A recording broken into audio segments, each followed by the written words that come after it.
जय हिंद दोस्तों। आज की इस वीडियो में हम लोग अध्ययन करेंगे क्लास 12th में फिजिक्स में जो हम लोग अनसॉल्व की तैयारी कर रहे हैं, जिसमें आज हम लोग जो है सेट 3 जेयू करेंगे। इसके प्रीवियस के सेट में सेट 1-2 कंप्लीट कर चुके थे। आज जो है हम लोग सेट 3 करने वाले हैं। ठीक है, सेट 3 में आपको बता दें कि जो क्वेश्चन, बहुत सारे क्वेश्चन आपके सेट 1 से सेट 2 से भी मिल जाएंगे। ठीक है, तो जो क्वेश्चन बार बार मिलेंगे ना, उस क्वेश्चन को आप लोग जब बार बार सॉल्व करोगे ना, तब आपके ये रिवाइज हो जाएंगे। इसीलिए अनसॉल्व की तैयारी बहुत जरूरी है। ठीक है, तो अनसॉल्व बोर्ड एग्जाम से पहले आप लोग सॉल्व कर रहे हो, बहुत बढ़िया काम कर रहे हो। अब एक चीज ध्यान रखना, अनसॉल्व सॉल्व करने के बाद इंपॉर्टेंट क्वेश्चन को भी सॉल्व कर लेना आप लोग। ठीक है, इंपॉर्टेंट क्वेश्चन हम लोगों तक पहुंचा देंगे। अब देखिए शुरू करते हैं। पहला क्वेश्चन हमारे पास क्या है? पहला क्वेश्चन हमारे पास है इसमें कि एक बेलनाकार बर्तन के खुले सिरे के केंद्र पर क्यू आवेश रखा गया है। बर्तन के पृष्ठ पर विद्युत क्षेत्र का फ्लक्स है। समझना, हम लोग करेंगे एक का। तो उत्तर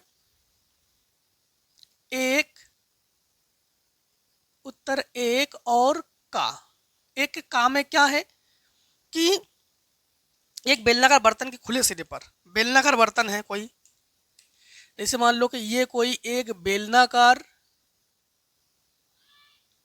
बर्तन है। ठीक, बेलनाकार बर्तन में खुले सिरे के केंद्र पर क्यू आवेश रखा गया है।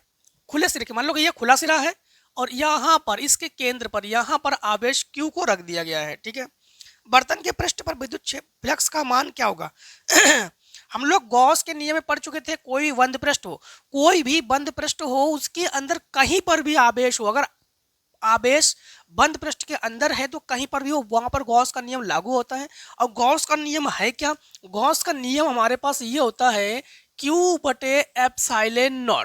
ठीक, Q/ε0। लेकिन एग्जैक्ट हमने वहां पर आपको ये भी कहा था कि ये ध्यान रखना कि Q का मतलब यहाँ पर सिग्मा Q है। भाई कितने आवेश है ये भी तो देखोगे, कितने आवेश है ये भी देखोगे। हाँ, अब एक चीज समझना, यहाँ पर अगर आप लोग इसमें ये ऑप्शन करके आते तो हो जाएगा गलत, क्योंकि ऑप्शन नंबर 2 में यही दिया गया Q/ε0। अब देखना कि कहाँ पर आवेश रखा हुआ है। आवेश खुले सिरे पर रखा हुआ है।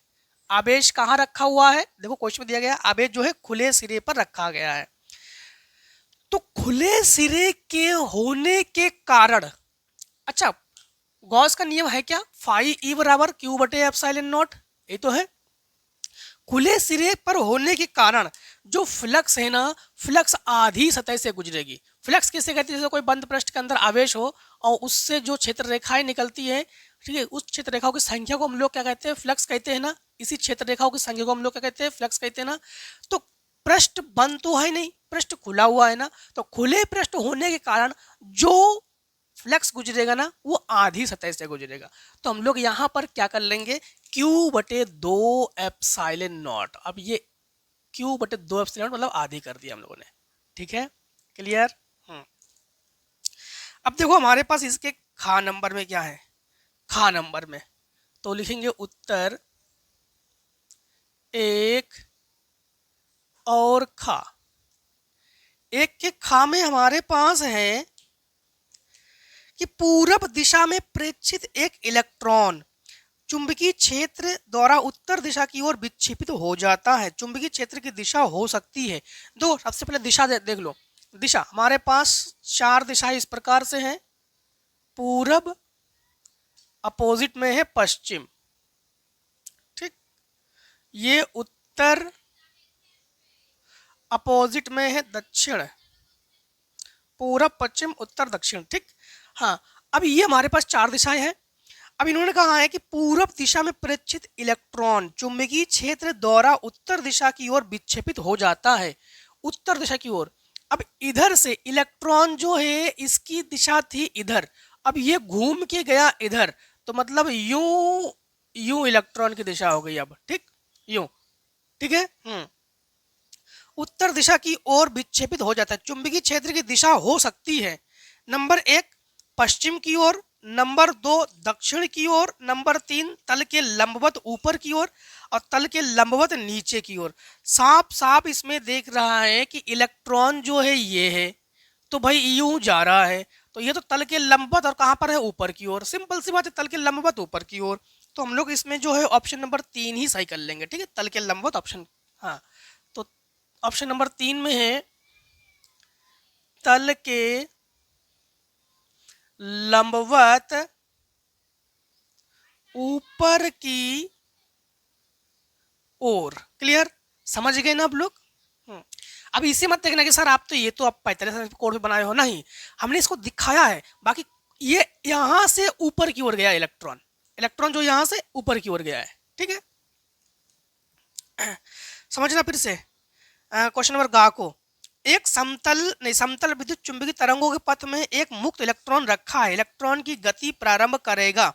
समझना, उत्तर 1 के गा में,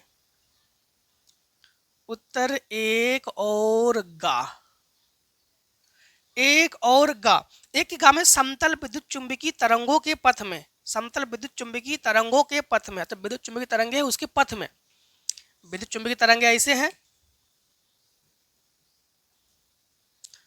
ठीक, विद्युत चुंबकीय तरंगे यूं, ठीक, और एक बनाया नहीं ऐसे, तो इनके पथ में ये तो ये विद्युत क्षेत्र है और ये चुंबकीय क्षेत्र है और ये प्रकाश संचरण की दिशा है, ठीक, प्रकाश संचरण की दिशा है। तो पथ में इलेक्ट्रॉन रखा गया है, पथ में इलेक्ट्रॉन रखा गया है, इलेक्ट्रॉन की गति प्रारंभ करेगा विद्युत क्षेत्र की दिशा में, चुंबकीय क्षेत्र की दिशा में, तरंग संचरण की दिशा में, चुंबकीय क्षेत्र के तल में तथा तरंग संचरण की दिशा में। अब समझना, ये विद्युत क्षेत्र के लिए हमने तरंग को दर्शा दी हमने, और क्वेश्चन में है कि समतल चुंबकीय तरंगों के पथ में इलेक्ट्रॉन रखा गया है, ठीक है। अब इसमें जैसे ही मान लो कि यहां पर इलेक्ट्रॉन रखोगे, तो हम आपको पढ़ा चुके हैं कि जब इलेक्ट्रॉन गतिमान होता है तो उसमें आवेश उत्पन्न होता है, और आवेश अगर गतिमान हो तो उसे विद्युत क्षेत्र कहेंगे। तो भाई विद्युत क्षेत्र की गति इधर की ओर है ना, विद्युत क्षेत्र की दिशा इधर की ओर है ना, तो जो इलेक्ट्रॉन की दिशा होगी वो भी विद्युत क्षेत्र की दिशा की ओर ही होगी। तो ऑप्शन नंबर हमारे पास कौन सा है?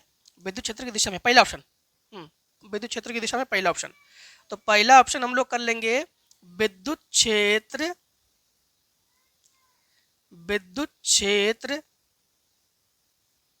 की दिशा में, ठीक, किसके? विद्युत क्षेत्र की दिशा में। लेकिन इलेक्ट्रॉन की दिशा ध्यान रखना कि धन आवेश के विपरीत है, ये मतलब धनावेश की ओर है ये, ठीक है। जैसे मान लो अनुगमन वेग में आपको पढ़ा चुके थे हम, यहाँ पे इस तरंग से लिया है इन्होंने, हमने ऐसे कहा है। बाकी अनुगमन वेग में हमने उल्टा कहा था। अनुगमन वेग जब पढ़ा रहे थे हमने, तो हमने कहा था हमने कि ये प्लस है ये माइनस है, तो प्लस से इधर की ओर है विद्युत, यहाँ धारा की दिशा, और विपरीत में है इलेक्ट्रॉन की दिशा, ठीक है। ये और ध्यान रखना, अनुगमन वेग में आपको पढ़ा चुके थे। हाँ देखो, इसके गा नंबर के बाद घा नंबर, तो करेंगे उत्तर 1 और घा, ठीक। 1 के घा नंबर में है, एक द्विउत्तल लेंस के प्रत्येक पृष्ठ की वक्रता त्रिज्या r है, प्रत्येक पृष्ठ की वक्रता त्रिज्या, जो r1 है वो भी r है और जो r2 है वो भी r है। और हमने आपको हमेशा यही कहा है कि देखो दोनों की वक्रता त्रिज्या क्या है? r है, बट एक को प्लस और एक को माइनस लेते हैं, उत्तल में प्लस उत्तल में माइनस लेते हैं ना। और इसके बाद है अपवर्तनांक n, म्यू जो है, म्यू दिया गया है n की जगह 1.5 है, ठीक। इसके लिए फार्मूला मतलब कौन सा इसमें संबंध दे दिए गए हैं, इसमें सही क्या है, इन्होंने ये कहा है भाई सब सही क्या है। तो सुनना, यहाँ पर लेंस मेकर का फार्मूला लगा देंगे। लेंस मेकर भाई साहब का फार्मूला 1/f बराबर n-1 या μ-1, चलो म्यू कर देते हैं यहाँ पर, ठीक, μ-1 और ब्रैकेट में 1/r1 माइनस 1/r2। तो यहाँ पर 1/f बराबर n-1, 1.5 माइनस 1, और 1/r और माइनस 1/-r, दोनों का ही मान, दोनों की मान आ रहा है ना। तो 1/f बराबर, ये घटा लोगे 0.5 बचेगा आपके पास, और माइनस माइनस प्लस, दोनों के हर बराबर है तो एक और एक जोड़ दोगे तो ये हो जाएगा 2, क्योंकि ये माइनस माइनस प्लस ना, तभी जोड़ोगे, दशमलव डालोगे, एक जीरो बढ़ा लोगे, तो 1/f बराबर 5/10 इंटू 2/r, तो 5 दूनी 10, 2 से 2 कैंसिल, f बराबर क्या है? r। तो f जो है किसके बराबर है? r के बराबर है। f जो है किसके बराबर है? r के बराबर है। क्लियर, समझ गए आप लोग? हाँ, देखो क्वेश्चन नंबर इसके 11 नंबर में तो लिखेंगे उत्तर 1 और 11। ठीक, एक के 11 नंबर में है कि 200 वोल्ट के प्रत्यावर्ती धारा स्रोत का शिखर विभव क्या है। तो 200 वोल्ट के प्रत्यावर्ती धारा स्रोत तो हम लोग लिखेंगे V बराबर 220 220 है कि 220 वोल्ट, और शिखर मान को हम लोग नॉट से लगता है तो V नॉट बराबर क्वेश्चन मार्क। ठीक, V नॉट बराबर क्वेश्चन मार्क। अब यहाँ पर हम लोग एक फार्मूला यूज करेंगे, वही V बराबर V नॉट बटे अंडर रूट 2, I बराबर I नॉट बटे अंडर रूट 2, वही फार्मूला। तो V बराबर V नॉट बटे अंडर रूट 2, इसे इसके गुणा में पहुंचा दो। तो V नॉट बराबर V का मान क्या है 220 और अंडर रूट 2, तो V नॉट बराबर 220 अंडर रूट 2 का मान 1.414, दशमलव हटा के 3 जीरो 1 2 3 अंक है, 3 जीरो बढ़ा लो, इससे इसको कैंसिल कर लो। ठीक, तो V नॉट बराबर 22 22 चौक 88, बचे हमारे पास 8, 22 एकम 22, 22 और 8 30, हमारे पास 3, 22 कम 22, 22 44, 22 66, 22 चौक 88, 88 और 3 91, 9, 22 एकम 22, 22 और 9 हमारे पास 31, बटे हमारे पास 2 जीरो है, 1 2 जीरो हटा लो, यहाँ दशमलव लगा लो।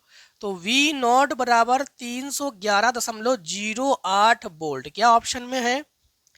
ऑप्शन में बिल्कुल नहीं है, ऑप्शन में है 220 वोल्ट, लगभग 160 वोल्ट, लगभग 210 310 वोल्ट, लगभग 440 वोल्ट। तो हम लोग ऑप्शन के मुताबिक करेंगे, ऑप्शन के मुताबिक कर लेंगे हम लोग लगभग 310 वोल्ट। देखो क्योंकि 311.08 है तो लगभग इसी के तो आसपास है, इसीलिए हम लोग इस ऑप्शन को चुन लेंगे और इसी ऑप्शन को। परफेक्ट आंसर तो हमारे पास ये है, ऑप्शन ना होने की वजह से हम लोग ये करके आ जाएंगे।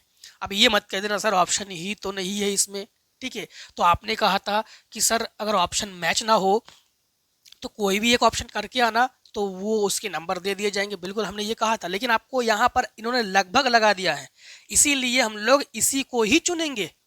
हाँ, लगभग के कारण हम लोग इसी को ही चुनेंगे। अब देखो 1 के 4 नंबर को, उत्तर 1 और 4,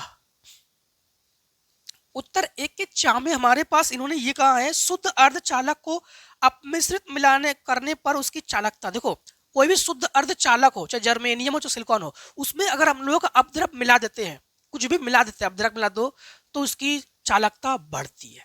ठीक है, उसकी चालकता बढ़ जाती है। ऑप्शन नंबर कौन सा करोगे आप लोग? बढ़ जाती है। पहला ही ऑप्शन सही है हमारे पास। ठीक, ऑप्शन नंबर पहला ही सही है, बढ़ जाएगी। ठीक, तो कोई भी अर्धचालक हो उसमें अगर हम लोग उसको, अगर आप लोग अपद्रव मिला दो, कोई भी मिश्रण मिला दो तो उसकी चालकता बढ़ जाती है, चाहे पी टाइप मिला दो चाहे एन टाइप मिला दो। हाँ हाँ, अब देखो क्वेश्चन नंबर दूसरे का, विशिष्ट प्रतिरोध का मात्रक लिखिए। विशिष्ट प्रतिरोध का मात्रक, तो उत्तर 2 और का। विशिष्ट प्रतिरोध का फार्मूला क्या होता है? विशिष्ट प्रतिरोध एक तो होता है रो बराबर, इसी विशिष्ट प्रतिरोध कहते हैं आर ए बटे यल। ठीक, एक रो बराबर आर ए बटे यल हो गया हमारे पास। तो रो तो विशिष्ट प्रतिरोध है, इसी का मात्रक निकालेंगे हम लोग। तो ये आर का मात्रक क्या है? ओम। क्षेत्रफल का मात्रक क्या है? Metre square. लंबाई का मात्रक क्या है? मीटर। मीटर से मीटर कैंसिल, तो हम लोग कहेंगे जो मात्रक है ओम मीटर। क्या मात्रक है? ओम मीटर। समझ गए? समझ गए आप लोग। और क्या है इसके बाद हमारे पास? इसके बाद हमारे पास ये हैं खा नंबर में। खा नंबर को चलो एक काम करो, पहले इतने को स्क्रीनशॉट कर लो, फिर हम लोग आगे सॉल्व क्वेश्चन को सॉल्व कर लेंगे।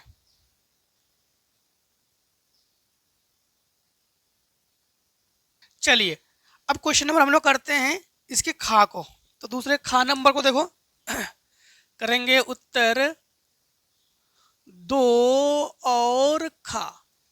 2 के खा नंबर में हमारे पास क्वेश्चन में ये दिया जेड ने धनात्मक जेड अक्ष में रखे लंबे तार में 10 एम्पियर की विद्युत धारा प्रवाहित है। 10 एम्पियर की विद्युत धारा प्रवाहित है तो हम लोग कहेंगे आई जो है ये हमारे पास 10 एम्पियर है। ठीक है इसके बाद चुंबकीय क्षेत्र की तीव्रता का मान जी 10 सेकेंड और 0,0 ज्ञात कीजिए। यानी चुंबकीय क्षेत्र की तीव्रता का मान हम लोग ज्ञात करेंगे। तो यहाँ पर ना दूरी हमारे पास 10 सेंटीमीटर है। 10 सेंटीमीटर को मीटर में चेंज करेंगे तो 10 इंटू 10 की घात -2 ये मीटर, और हम लोग b को ज्ञात करेंगे। इन्होंने कहा चुंबकीय क्षेत्र की तीव्रता ज्ञात कीजिए। तो चुंबकीय क्षेत्र का तीव्रता का फार्मूला लगा दो यहाँ पर, तो लगा देना b बराबर म्यू नॉट बटे 2 पाई आई बटे आर। ठीक, तो b बराबर फार्मूला क्या हो गया, b बराबर म्यू नॉट बटे 2 पाई आई बटे आर। तो b बराबर, एक चीज आपको बता देते हैं कि जो म्यू नॉट का मान है ये 4 पाई इंटू 10 की घात -7 के बराबर है। ठीक है, हाँ, तो यहाँ पर b बराबर ये हो गया 4 पाई इंटू 10 की घात -7 है, और बटे ये 2 पाई है, और i का मान क्या हमारे पास, i का मान है 10, और ये है 10 इंटू 10 की घात -2। तो पाई से पाई कैंसिल, 2 से 2 कैंसिल, ये ठीक है, और 10 से 10 कैंसिल, ये इसे ऊपर ले जाओ तो b बराबर 2.0 कर सकते, 2 को कुछ छोटा तो नहीं, ये घात प्लस में कर दोगे ऊपर जाके, तो 7 से 2 घटा दोगे तो घात आप लोग लिखोगे 5, तो 10 की घात -5। ठीक, 10 की घात -5। हाँ, मात्रक क्या लिखोगे, एम्पियर प्रति मीटर। हाँ, एम्पियर प्रति मीटर, धारा का मात्रक एम्पियर और ये मीटर। अच्छा अच्छा अच्छा, अभी तो हम लोगों ने म्यू नॉट का मात्रक छोड़ दिया, तो फिर इसका मात्रक जो है टेस्ला ही कर दो।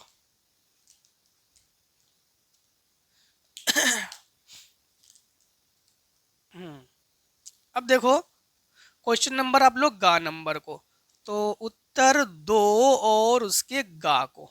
ठीक, यहां पर प्रश्न उत्तर संख्या 2 गा ये भी लिख सकते हो आप लोग। हाँ, बशर्ते समय की बचत बहुत जरूरी है। ठीक है, प्रश्न उत्तर संख्या ये लिखोगे कम से कम 5 सेकेंड तो इसमें ले लोगे आप लोग, और ये 2 सेकेंड में लिख दोगे प्रश्न उत्तर संख्या 2 गा। ठीक, हाँ, 2 के गा में है लेंज का नियम लिखिए। क्या है, लेंज का नियम। लेंज का नियम, जब आपको फैराडे के हम नियम पढ़ा रहे थे उस समय हम लेंज के नियम को पढ़ा चुके थे आपको। लेंज का नियम क्या है, लेंज का नियम है वही प्रेरित विद्युत वाहक बल और प्रेरित धारा सदैव उस कारण का विरोध करती है जिसमें वो स्वयं उत्पन्न होते हैं। दोनों के दोनों उस कारण का विरोध करते हैं जिससे वो स्वयं उत्पन्न हुए हैं, दोनों उसी का ही विरोध कर लेते हैं, वही लेंज जी का नियम है। ठीक है, इस समय मैंने पढ़ाया था, उस समय हमने कि जैसे मान लो कि कोई एक कुंडली हो और उसमें अगर हम लोग प्रत्यावर्ती धारा प्रवाहित कराते हैं तो फ्लक्स परिवर्तन, कुंडली में फ्लक्स परिवर्तन के कारण एक प्रेरित धारा, एक विद्युत वाहक बल, ये दोनों उत्पन्न होते हैं ना। तो प्रेरित धारा, विद्युत वाहक बल जो जिससे उत्पन्न हुए हैं उस धारा का विरोध करते हैं, उसकी दिशा का विरोध करते हैं, इसे लेंज का नियम कहते हैं। इसे क्या कहते हैं, लेंज का नियम कहते हैं। ठीक है, अब इसके बाद पूर्ण आंतरिक परावर्तन क्या है, फर्स्ट चैप्टर में भी, मतलब फर्स्ट सेट में भी पढ़ चुके आप लोग इसको। जो आपके पास उत्तर 2 का घा है ना, 2 का घा ये तो है। हाँ, घा पूर्ण आंतरिक परावर्तन। तो पूर्ण आंतरिक परावर्तन किसे कहते हैं उसमें भी आपको पढ़ा चुके थे। जैसे मान लो कि 2 माध्यम है, ये तो लंब है, अभिलंब है। अब एक किरण यूं आ रही है, ठीक है, एक किरण यूं आ रही है।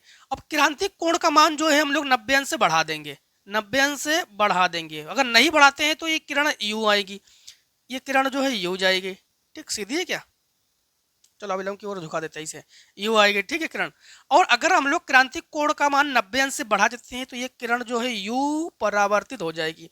इसे हम लोग कहते हैं पूर्ण आंतरिक परावर्तन। तो ठीक है, इसे मान लो ये है सघन माध्यम आपके पास, ये है सघन और ये है विरल, तो इसके मुताबिक फिगर है गलत, तो ये फिगर को अभिलंब से दूर ले जाओ इसे यूं। ठीक, हाँ, तो जब सघन माध्यम से कोई किरण आती है और उस समय अभिलंब का मान 90 अंश से बढ़ा दिया जाता है तो ये किरणें जो है उसी माध्यम में पुनः वापस लौट जाती है। इस घटना को पूर्ण आंतरिक परावर्तन कहते हैं।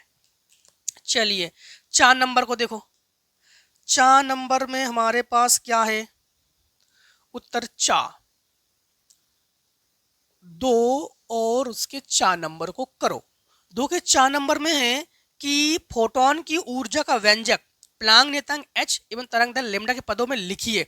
इन्होंने ये नहीं कहा कि व्यक्त कीजिए, इन्होंने कहा लिखिए। तो हम लोग जो है क्या है, फोटोन की ऊर्जा, फोटोन की ऊर्जा जो है हम लोग लिखते हैं ई से। फोटोन की ऊर्जा को हम लोग किससे लिखेंगे, ई से। और इसके बाद हमारे पास प्लांग नियतांक h और लेमडा के पदों में लिखिए। तो हमारे पास ये हो जाएगा ई बराबर एच सी बटे लेमडा। ई बराबर क्या हो जाएगा फार्मूला, एच सी बटे लेमडा। ठीक। इसके बाद देखो हम लोग पहुंच गए खंड सा में, तीसरे का उपयुक्त परिपथ आरेख खींचकर वैद्युत परिपथ संबंधी किरचॉफ के नियम लिखिए। वैद्युत संबंधी किरचॉफ के नियम, तीसरे का देखो कल के वीडियो में जो सेट 2 है ना, इसमें हम किरचॉफ के दोनों नियम आपको बता चुके हैं। एक हम बता चुके थे कि किरचॉफ का जो प्रथम नियम है उसे हम लोग कहते हैं केसीएल का नियम, और जो द्वितीय नियम है उसे कहते हैं केबीएल का नियम। इसमें क्या होता है कि समस्त धाराओं का बीजगणितीय योग शून्य होता है, और केबीएल में क्या होता है कि किसी बंद लूप में प्रत्येक सिरों पर वोल्टेज का मान क्या होता है, शून्य होता है। यही किरचॉफ के दोनों नियम है। ठीक है। और इन्होंने ये भी कहा है कि वैद्युत परिपथ संबंधी किरचॉफ का नियम, इसमें चित्र बना देना। इसमें इसके ये जो फर्स्ट है ना, इसके और एक आप लोग कह सकते हो कि इसके दो डेफिनेशन बना सकते हो। इसे कैसे, आने वाली धाराओं का बीजगणितीय योग आने वाली धाराओं के बीजगणितीय योग जाने वाली धाराओं के बीजगणितीय योग के बराबर होता है। ठीक है। इसमें बंद लूप वाला फिगर बना देना इसे। ठीक, बंद लूप बना देना, इसमें लूप बना के, ठीक, चाहे जैसे लूप बना दो कोई दिक्कत नहीं। इसमें दर्शा के धारा वगैरह दर्शा के, ठीक है, ऐसे। तो किरचॉफ का प्रथम नियम द्वितीय नियम दोनों के दोनों हम सेट 2 में आपको अच्छे से बता चुके थे। ठीक है। तो दोनों नियम क्या है, बस यही परिभाषा लिखोगे आप लोग कि दो परिभाषा इसकी बना सकते हो। परिभाषा नंबर 1 क्या बनाओगे, आने वाली धाराओं के बीजगणितीय योग जाने वाली धाराओं के बीजगणितीय योग के बराबर है। यह है समस्त धाराओं का बीजगणितीय योग क्या है, शून्य। और कोई भी बंद लूप हो, ये बंद लूप है। ठीक है। इस बंद लूप में क्या है, इस बंद लूप में क्या है, प्रत्येक सिरों पर वोल्टेज का मान क्या होता है, शून्य होता है।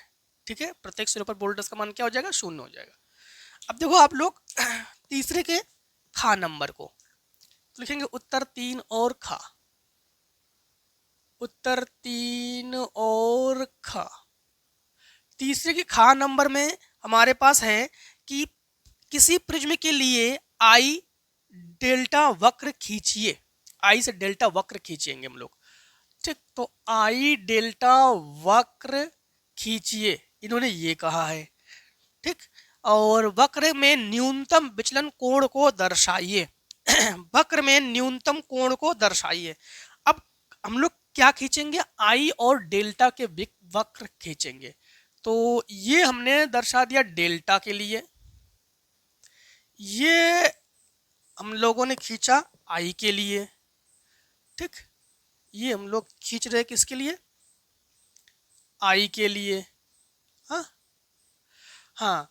अब जो है इन्होंने कहा है अल्पतम विचलन, विचलन का मतलब होता ही है हटना। अल्पतम, यही तो कहा इन्होंने कहा अल्पतम विचलन के लिए। तो अल्पतम विचलन के लिए यूं यूं। ठीक, अब ये जो देख रहे हो यहाँ से लेकर यहाँ तक, ये मान जो है ना, ये डेल्टा यम जो है ना, यही है अल्पतम विचलन। यहाँ से लेकर यहाँ तक ये है अल्पतम विचलन। क्लियर। अब देखो अच्छा, कुछ बच्चे पूछेंगे सर यहाँ पर क्या ले, तो यहाँ पर 0 ले लेना, यहाँ पर क्या ले, एक्स अक्ष लेना, यहाँ पर क्या ले ले, वाई अक्ष लेना। ठीक। हाँ, अब देखो तीसरे के इन्होंने बस इतना ही कहा इन्होंने। ठीक है। हाँ, तीसरे के इन्होंने कहा है कि गा नंबर में नाभिकीय संलयन की व्याख्या कीजिए। तीसरे का गा, तो उत्तर 3 और गा। 3 के गा में क्या है, नाभिकीय संलयन। नाभिकीय संलयन, देखो जो हम पढ़ा रहे हैं ना, जो हम बोल रहे हैं ना, हमारे साथ साथ एक बार आप लोग भी रिपीट करोगे, बोलोगे ना, तो याद हो जाएंगे। तो नाभिकीय संलयन की व्याख्या कीजिए। नाभिकीय संलयन किसे कहते हैं? संलयन का मतलब होता है जोड़ना। संलयन का मतलब क्या होता है? जोड़ना। जब दो हल्के तत्वों को, जब दो हल्के नाभिकों को आपस में जोड़कर एक भारी नाभिक बनाते हैं तो उसे कहते हैं नाभिकीय संलयन। और नाभिकीय विखंडन किसे कहते हैं? एक भारी नाभिक को तोड़कर दो हल्के हल्के नाभिकों में बना लो, उसे नाभिकीय विखंडन कहते हैं। तो नाभिकीय संलयन किसे कहते हैं? हल्के हल्के नाभिकों को जोड़कर एक भारी नाभिक का निर्माण करना, उसे कहते हैं नाभिकीय संलयन। ठीक। हाँ, इसके बाद देखो इसके घ नंबर में, घ नंबर में हमारे पास चित्र हैं और चित्र में प्रदर्शित बैटरी से धारा ज्ञात कीजिए। चित्र में बैटरी से प्राप्त हम लोग धारा ज्ञात करेंगे। तो उत्तर तीसरे का, उत्तर 3 और घा। ठीक, 3 के घा। हाँ, तो इसमें चित्र हमारे पास इस प्रकार से हैं, यूं यूं यूं यूं। ठीक है, नीचे जो है 10 वोल्ट की बैटरी है यहाँ पर, यूं और यूं, ये 10 वोल्ट की बैटरी है, ये प्लस है फिर ये माइनस है। इसके बाद यहाँ पर यहाँ पर डायोड को लगा दो। ठीक, यहाँ पर डायोड को लगा दो।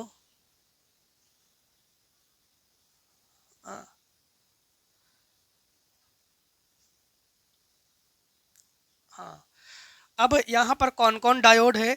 ऊपर है यूं ऐसे, और एक इधर है उल्टा ऐसे, और इधर है यूं ऐसे। ठीक, और इसके बाद तीनों में प्रतिरोध है 6 2 3, 6 2 3, 6 2 और 3, तीनों में प्रतिरोध है। ठीक, आप लोग अच्छे से बना लेना, कमेंट ना करना कि सर चित्र सही नहीं है। हाँ, अब देखो यहाँ पर क्या है, इन्होंने कहा है कि भाई आप ना बैटरी से धारा ज्ञात कीजिए। बैटरी से जो है हम लोग धारा ज्ञात करेंगे। अब एक चीज समझना, यहाँ पर जब इसमें से बैटरी से आई धारा प्रवाहित हो रही है, यूं जा रही है धारा, यूं जा रही है धारा, यूं जा रही धारा, यहाँ पर जाकर धारा कितने भागों में बटेगी? 3 भागों में बटेगी। और धारा का बटना उसे समांतर क्रम कहते हैं। क्या कहते हैं? समांतर क्रम।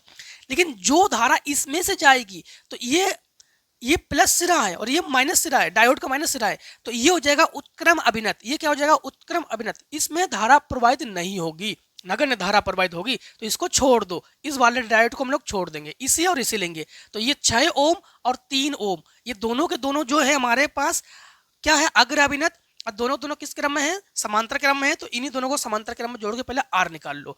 तो हम लोग कहेंगे 6 ओम तथा 3 ओम समांतर क्रम में है, और इसे छोड़ रहे हैं उत्क्रम अभिनत की वजह से। समांतर क्रम का फार्मूला क्या होता है? समांतर क्रम का फार्मूला होता है 1/r बराबर 1/r1 प्लस 1/r2। ठीक, तो लिखेंगे 1/6, 1/6 प्लस 1/3, एलसीएम ले लेंगे 6, तो 1/r बराबर 6, 6 एकम 6, 3 दूनी 6, तो 3/6 1 2, तो ये हो गया 1/2, तो R बराबर 2 ओम। अब ओम का नियम लगा देंगे हम लोग। तो ओम के नियम से आई याद करना चाहते हैं हम लोग, तो आई बराबर V/R। ठीक, आई बराबर V/R। V क्या है? 10 वोल्ट है हमारे पास ये, तो 10/2 से काटोगे तो 5 निकल के आ जाएगा। तो आई जो है कितने एम्पियर की धारा दे रही है? ये 5 एम्पियर की धारा बह रही है इसमें से। ठीक, तीसरे का घा कर चुके हैं, तीसरे का, चौथे का का। अब चौथे का का जो है, यहाँ पर गॉस का नियम लिखिए, आवेशित सीधे तारा के निकट वैद्युत क्षेत्र के सूत्र का निगमन कीजिए। चलिए निगमन करके पहले इतने को नोट कर लो। चलिए अब जो है हम लोग क्वेश्चन नंबर 4 के का को करेंगे। ठीक, 4 के का तो लिखेंगे हम लोग उत्तर 4 और का।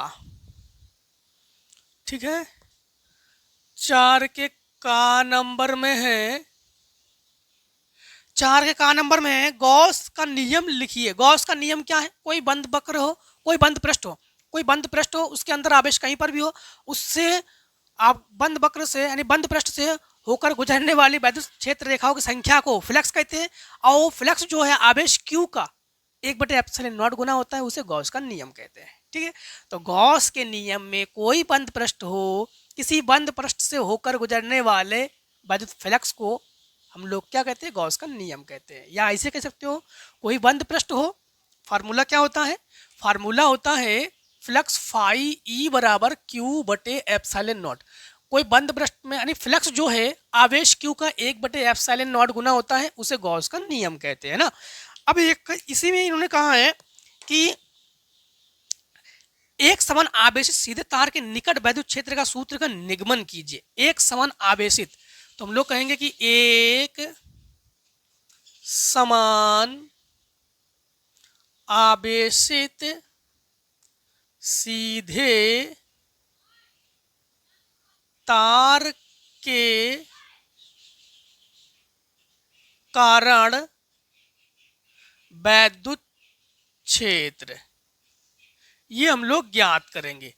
ठीक है, सबसे पहले एक काम करते हैं, एक समान, इन्होंने कहा एक समान सीधे तार के कारण वैद्युत क्षेत्र जैसे मान लो कि कोई एक तार है, ये कोई एक तार है, ठीक, जो सीधी रेखा में है। हाँ, ये कोई एक तार है इन्होंने कहा है एक समान सीधे आवेशित तार के कारण वैद्युत क्षेत्र। तार के कारण हम लोग क्या निकालेंगे? वैद्युत क्षेत्र। अब इस पर मान लो कि इस पर धनावेश है, तार पर क्या है? धनावेश है, और हम लोग जानते हैं कि धन आवेश से वैद्युत क्षेत्र रेखाएं निकलती है, तो इसके चारों ओर वैद्युत क्षेत्र उत्पन्न होगा। इसके चारों ओर, ठीक, इस तार के चारों ओर वैद्युत क्षेत्र उत्पन्न हो जाएगा यूं। क्लियर? जो कि धनावेश ले लो। अब समझना, अब धन आवेश जब ले लिया हमने, और हम लोग ये भी जानते हैं कि धन आवेश से वैद्युत क्षेत्र रेखाएं निकलती है हमेशा। ठीक है, चित्र को थोड़ा सा और इसको छोटा करके बना, चलो यहाँ पे दिखा देंगे। हाँ, तो इस पृष्ठ से और इस पृष्ठ से, इस पृष्ठ, दोनों के दोनों पृष्ठ से, चाहे इस पृष्ठ की बात करो चाहे इस पृष्ठ की बात करो, दोनों से वैद्युत क्षेत्र रेखाएं निकलेगी यूं। वैद्युत क्षेत्र को रेखाओं को लिखेंगे ई से। ठीक है, वैद्युत क्षेत्र रेखाओं को लिखेंगे हम लोग ई से। दोनों के दोनों से पृष्ठों से क्या निकलेंगी? हमारे पास वैद्युत क्षेत्र रेखाएं। क्या निकलेंगी? वैद्युत क्षेत्र रेखाएं। ठीक है, और किसी पृष्ठ पर अगर क्षेत्रफल की बात करें तो क्षेत्रफल को लिखेंगे हम लोग डी ए से। क्षेत्रफल को इस वाले भाग से लिखेंगे हम लोग डी ए से। ठीक, अब रहने दो। अब जो है हम लोग वैद्युत क्षेत्र का फार्मूला जानते हैं। वैद्युत क्षेत्र E बराबर फार्मूला क्या होता है? E D A. क्या होता है? E D A. ठीक है, हाँ, अब समझना, यहां पर ई डी ए हो जाएगा, तो यह एक काम करते हैं, क्या लिखा हमने? वैद्युत, रुक जाओ, वैद्युत फ्लक्स लिखेंगे हम। लिख क्या रहे? वैद्युत क्षेत्र है, वैद्युत फ्लक्स, वैद्युत फ्लक्स जिसको लिखते हैं फाई ई से। ये होता है ई ए कॉस थीटा। ठीक है, या ई डॉट ए कर लो, कॉस थीटा हटाकर। हाँ, अब एक चीज समझना, यहाँ पर जो है हम लोग इस वाले से फ्लक्स और इस वाले से फ्लक्स, तो फाई ई 1 कर लेंगे हम लोग, जो कि हमारे पास ये हो जाएगा ई ए, और फाई ई 2 कर लेंगे, ये भी हो जाएगा हमारे पास ई ए।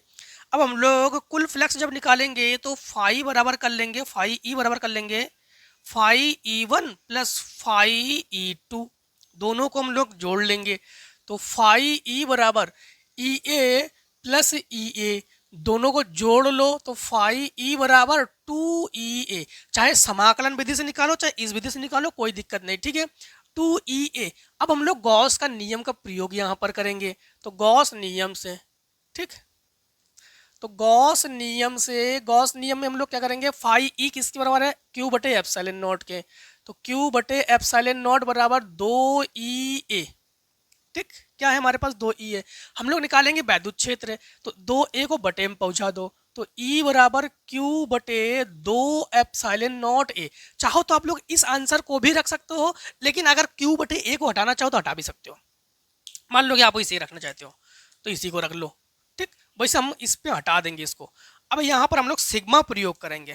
क्या प्रयोग करेंगे? सिग्मा। समझना, सिग्मा का फार्मूला क्या है? सिग्मा बराबर Q बटे A। तो Q बटे A के जगह हम लोग क्या लिख सकते हैं? सिग्मा। तो हम लोग लिखेंगे E बराबर सिग्मा बटे 2 ε0। ठीक है, अब 2 ε0 सिग्मा बटे निकाल लिया हम लोगों ने, तो यही है हमारे पास। इन्होंने क्या कहा था क्वेश्चन में? इन्होंने कहा था जो इसके निकट वैद्युत क्षेत्र है वो निकाल के दीजिए, तो ये निकाल लिया हम लोगों ने, सिग्मा बटे 2 ε0। सिग्मा है क्या? सिग्मा जो है ये इसका पृष्ठीय घनत्व है, ये सिग्मा यहाँ पर पृष्ठीय घनत्व। ठीक, हाँ अब देखो इसी के आगे क्वेश्चन नंबर हम लोग 4 के का तो कर चुके हैं, 4 के खा को करेंगे फिर। ठीक, 4 के खा में है दर्शाए गए परिपथ में 2 ओम 10 ओम के प्रतिरोधकों में प्रवाहित धाराएं एवं संधारित्र पर आवेश की गणना कीजिए। चलिए तो लिखते हैं उत्तर हम लोग 4 और खा। ठीक, 4 के खा में हमारे पास जो चित्र है, चित्र में देख सकते हो हमारे पास 2 ओम और 10 ओम, तो 2 ओम और 10 ओम हमारे पास और 8 ओम है। देखो चित्र के मुताबिक जो है यहां पर हमारे पास चित्र यूं है, चित्र से में क्या क्या है बस वही लिख लेते हैं। चित्र में जो है R1 2 ओम कर लेते हैं, R2 10 ओम कर लेते हैं, R3 8 ओम कर लेते हैं। R1 2 ओम, R2 10 ओम और R3 जो है ये 8 ओम कर लेते हैं। और हमारे पास 2 वोल्ट है और 10 माइक्रोफैराड संधारित्र है, तो V बराबर 2 वोल्ट और C बराबर 10 माइक्रोफैराड। ठीक, 10 माइक्रोफैराड है। ठीक है, अब जो है हम लोग यहाँ पर आप लोग चित्र में देख सकते हो, चित्र में जो 2 ओम और 8 ओम है ये श्रेणी क्रम में है, ये 2 ओम और 8 ओम जो है ये श्रेणी क्रम में है। तो हम लोग कहेंगे 2 ओम तथा 8 ओम श्रेणी क्रम में है। तो श्रेणी क्रम में हम लोग R बराबर 2 + 8 जोड़ लेंगे तो ये हो जाएगा 10 ओम। ठीक, चित्र में आप लोग देख सकते हो। श्रेणी क्रम कैसे पहचानोगे? अगर एक ही धारा सब में प्रवाहित हो उसे हम लोग श्रेणी क्रम कहेंगे। हाँ, तो इसमें देखो ये तो श्रेणी क्रम में हो गया हमारे पास। अब इन्होंने कहा है कि इसमें जो भाई साहब ये ज्ञात करो, दिखाओ मैं, प्रवाहित धाराएं ज्ञात करो। प्रवाहित धाराएं, तो एक काम करते हैं हम लोग I को ज्ञात करते हैं। ठीक, I को ज्ञात करेंगे हम लोग, तो I बराबर फार्मूला क्या लगा देंगे? I बराबर V बटे R, I बराबर V बटे R। ठीक, ये फार्मूला लगा देंगे हम लोग। तो यहाँ पर V का मान हमारे पास क्या है? 2 है बटे 0, तो ये 10 0.2 एम्पियर की धारा हो गई। तो I बराबर 0.2 एम्पियर की धारा। ठीक है, I बराबर क्या है? 0.2 एम्पियर की धारा। ठीक, और इन्होंने ये भी कहा है कि धाराएं ज्ञात कीजिए, इसके बाद संधारित्र पर आवेश की गणना कीजिए। ठीक, संधारित्र पर आवेश की गणना कीजिए। तो एक काम करते हैं, इसमें थोड़ा सा चेंजमेंट करते हैं। आवेश के लिए Q हमें चाहिए, Q हम लोग ज्ञात करेंगे। ठीक, Q जो है ये ज्ञात करेंगे। और संधारित्र पर आवेश, तो संधारित्र पर आवेश के लिए फार्मूला होता है हमारे पास C बराबर Q बटे V। तो ये V हम लोग यहाँ पर यूज नहीं कर सकते, ये V पर निकालेंगे हम लोग। ठीक, तो एक काम करते हैं, यहाँ पर ना इसे E कर देते हैं, तो यहाँ पर ना इसे E कर लेते हैं। ठीक, इसे E कर लेते हैं। अब इस V को तो हमें निकालने पड़ेंगे, तो V बराबर हम लोग वही ओम का नियम लगा देंगे, तो V बराबर IR। ठीक, तो V बराबर I का मान क्या है? 0.2। ठीक, और R जो है हमारे पास, देखो यहाँ पर आपके इसमें दिया गया है, R जो है हमारे पास फिगर, थोड़ा फिगर बना के बता देते आपको, चित्र बना देते पहले, यूं यूं यूं यूं। ठीक, यूं। हाँ, इसके बाद यहाँ पर है 2 वोल्ट, यहाँ पर है। ठीक, यहाँ 2 वोल्ट है। इसके बाद 10 माइक्रोफैराड है यहाँ पर।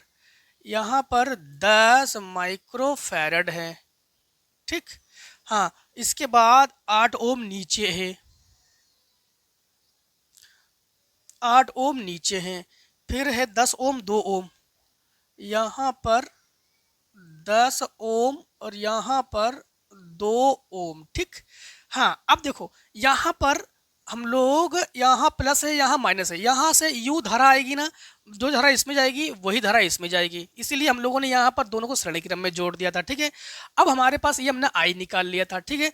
अब हमारे पास क्या चाहिए, वी बराबर I into R, I into R चाहिए। तो सबसे पहले तो धारा जो है यहाँ से इसमें जा रही है, ठीक है। तो हम लोग कहेंगे आर, तो हम लोग कहेंगे वी बराबर आई आर।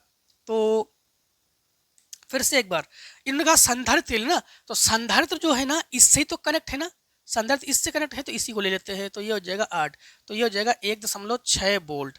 अब यहाँ पर सी की जगह हम लोग क्या लिखेंगे, सी की जगह 10 माइक्रोफैरड है हमारे पास, तो यहाँ पर समझना, ठीक।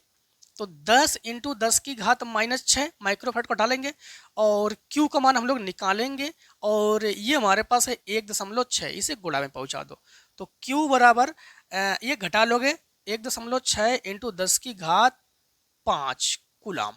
और कुछ कहा इन्होंने आवेश के अलावा? नहीं, आवेश के अलावा और कुछ नहीं, बस धारा भी ज्ञात कर चुके हम लोग और आवेश भी ज्ञात कर चुके हैं। अब देखो आप लोग 4 के गा नंबर को, 4 के गा नंबर में क्या है, 4 के गा नंबर में है एम्पियर के परिपति की सहायता से लंबी धारावाही प्रणालिका के अंदर चुंबकीय क्षेत्र की तीव्रता का व्यंजक प्राप्त कीजिए। देखो ये हम इससे पहले की वीडियो में प्राप्त करा चुके थे आपको। तो उत्तर 4 खा और गा समझना क्या है कि इन्होंने कहा है कि एम्पियर के परिपति के नियम सहायता से लंबी धारावाही प्रणालिका के अंदर चुंबकीय क्षेत्र का व्यंजक, ठीक। तो यहाँ पर आप लोग हेडिंग डाल लेना, एम्पियर परिपति, एम्पियर परिपथी नियम से चुंबकीय क्षेत्र का व्यंजक। जैसे मान लो कि यहाँ पर कोई एक चुंबकीय क्षेत्र को लेते हैं, ठीक। चुंबकीय क्षेत्र रेखा है ये यूं, हाँ, ये चुंबकीय क्षेत्र रेखाएं है, ठीक। अब समझना इसमें इन्होंने कहा है कि एम्पियर के परिपत्र नियम, एम्पियर का परिपत्र नियम क्या है, कोई भी मान लो कि चालक तार हो, उसके उसमें से आई धारा प्रवाहित हो रही हो, तो उसके चारों ओर चुंबकीय क्षेत्र उत्पन्न होता है ना, ठीक है। चारों ओर विद्युत क्षेत्र उत्पन्न होता है, चुंबकीय क्षेत्र उत्पन्न होता है, यही है, वही दिखा रहा है। इसमें ना एक आयताकार लूप बना लेंगे हम लोग यूं यूं। उस वाले में वीडियो में हमने थोड़ा फिगर अलग बना दिया था, इसमें अलग बना दे रहे, ठीक है। इसमें नाम दे दो ABCD, ठीक। और इसमें से जो धारा है ना, हम लोग जानते हैं कि चुंबकीय क्षेत्र रेखाएं जो है, चुंबकीय क्षेत्र रेखाएं जो है वो माइनस क्या नाम, चुंबकीय क्षेत्र रेखा, चुंबकीय क्षेत्र रेखा जो है वो हमेशा N से H की हो जाती है, और वैद्युत क्षेत्र रेखा प्लस से अनंत तक जाती है और फिर अनंत से माइनस तक पहुंच जाती है, ठीक है। हाँ, तो यहाँ पर विद्युत क्षेत्र चुंबकीय क्षेत्र है, चुंबकीय क्षेत्र की तीव्रता उन्होंने कहा है, क्या कहा है, चुंबकीय क्षेत्र की तीव्रता। अब थोड़ा समझना कि चुंबकीय क्षेत्र को, चुंबकीय क्षेत्र का फार्मूला क्या होता है। सबसे पहले तो ये बात है, चुंबकीय क्षेत्र, फिर से एक बार समझना, एम्पियर का परिपथी नियम, एम्पियर का परिपथी नियम क्या है, एम्पियर का परिपथी नियम जो है ये है कोई बंद वक्र का रेखी समाकलन जो है, कोई बंद वक्र का रेखी समाकलन जो है, यानी BDL जो है, ठीक, BDL जो है वो म्यू नॉट आई के बराबर है। यहाँ पर आई जो है टोटल धारा है, ठीक है, नेट धारा आई के म्यू नॉट गुना है, ठीक। अब यहाँ पर थोड़ा सा समझना, बंद वक्र का रेखीय समाकलन, इसी प्रकार हम लोग चलेंगे इसमें, इसी प्रकार यहाँ पर हम लोग क्या करेंगे, सबसे पहले इसी के बराबर है, ठीक, इसी के बराबर है ये, तो लिखेंगे हम लोग क्लोज इंटीग्रेशन BDL बराबर, सबसे पहले हम लोग कहाँ जाएंगे, A से B जाएंगे, तो A से B, ठीक, तो BDL cos थीटा ले लेंगे, ठीक है, cos थीटा प्लस, फिर बी से सी जाओगे, तो बी से सी जाओगे तो फिर वही B D L cos theta. फिर आप लोग कहाँ जाओगे, सी से डी जाओगे, ये डी स्मॉल लेटर में कर लो, सी से डी जाओगे, फिर B D L cos theta, ठीक, प्लस फिर डी से ए जाओगे, फिर B D L cos theta, ठीक। अब एक चीज समझना कि कॉस लिख नहीं रहे, बता दे रहे, कॉस 90 का मान होता है 0, कॉस 0 का मान होता है 1। तो यहाँ पर ये तो चल ही रहा है हमारे साथ साथ, ठीक। बी डी एल के जगह लिखेंगे म्यू नॉट आई, तो म्यू नॉट आई बराबर यहाँ पर ये हो जाएगा ए से B, B D L, B D L. समझना यहाँ पर कॉस थीटा का मान क्या हो जाएगा, ये समांतर है, चुंबकीय क्षेत्र रेखाओं के समांतर है ना, तो चुंबकीय क्षेत्र रेखाओं के समांतर है, जैसे चुंबकीय क्षेत्र रेखाएं इधर की ओर है, ठीक, तो हम लोग भी इधर की ओर दर्शा रहे हैं, ठीक है, इसमें इधर की ओर। अब समझना यहाँ पर ये तो हमारे पास कॉस 0 का मान होता है 1, इसलिए हमने बी डी एल लिया। अब यहाँ पर जो लिखेंगे हम लोग कॉस थीटा, तो बी से सी लंबवत है, तो लंबवत मतलब 90 अंश, ये 0 हो जाएगा। ये फिर समांतर है लेकिन ये चुंबकीय क्षेत्र के बाहर है, इसलिए ये भी 0 हो जाएगा। ये फिर लंबवत है तो ये भी 0 हो जाएगा, तो ये इसके बराबर हो गया। समझ गए, लिख नहीं रहे, ये 90 अंश होने की वजह से 0, ये बाहर है इसलिए 0, ये लंबवत फिर 0, केवल यही रहेगा हमारे पास ए से बी। अब यहाँ पर आई जो है नेट के बराबर है, नेट धरा है ना, तो यहाँ पर हम लोग बी को बाहर कर लेंगे, बी को बाहर कर लेंगे तो ये हो जाएगा 1 बराबर म्यू नॉट, जो हमारे पास नेट धारा है ना, नेट धारा जो है ये किसके बराबर है, एन आई एल के बराबर है। नेट धारा जो है किसके बराबर है, एन आई एल के बराबर है। तो हमारे पास ये नेट धारा है, नेट धारा एन आई एल के बराबर है, क्योंकि इसमें से जितनी धारा बह रही है, जितनी धारा बह रही है टोटल का हमारे पास यहाँ पे मल्टीप्लाई कर लेंगे एन आई एल। अब 1 का समाकलन होता है एल, तो बी और ये हो जाएगा एल, 1 का समाकलन एल बराबर mu not an I L, L से एल कैंसिल कर लेंगे तो बी बराबर हमारे पास बचेगा म्यू नॉट एन आई। यही है लंबी धारावाही प्रणालिका के अंदर चुंबकीय क्षेत्र का व्यंजक, ठीक। अब देखिए आप लोग क्वेश्चन नंबर 4 के घा नंबर को, इतने को स्क्रीनशॉट कर लो। चलिए अब जो है हम लोग 4 के घा को करेंगे, ठीक। 4 के घा को करते हैं, लिखेंगे उत्तर 4 और घा, उत्तर 4 घा, ठीक। 4 के घा में है कि 1 मीटर लंबी धातु की छड़ उसके सिरे पर 1 मीटर लंबी, तो लंबाई जो है वो 1 मीटर है, तो L बराबर 1 मीटर लंबी धातु की छड़ के सिरे से जाने वाले अभिलंबत की परिता 400 रेडियन प्रति सेकंड की कोणीय आवृत्ति, कोणीय आवृत्ति ओमेगा, ओमेगा जो है 400 रेडियन पर, 400 रेडियन पर सेकंड, ठीक है, की घूर्णन कर रही है। छड़ का दूसरा सिरा एक धातु के बलय संपर्कित है और अनुदिश चुंबकीय क्षेत्र 0.5 टेस्ला का है। चुंबकीय क्षेत्र जो है 0.5 टेस्ला का है, तो प्रेरित विद्युत वाहक बल ज्ञात कीजिए। तो भाई साहब ई को ज्ञात करो, ठीक है।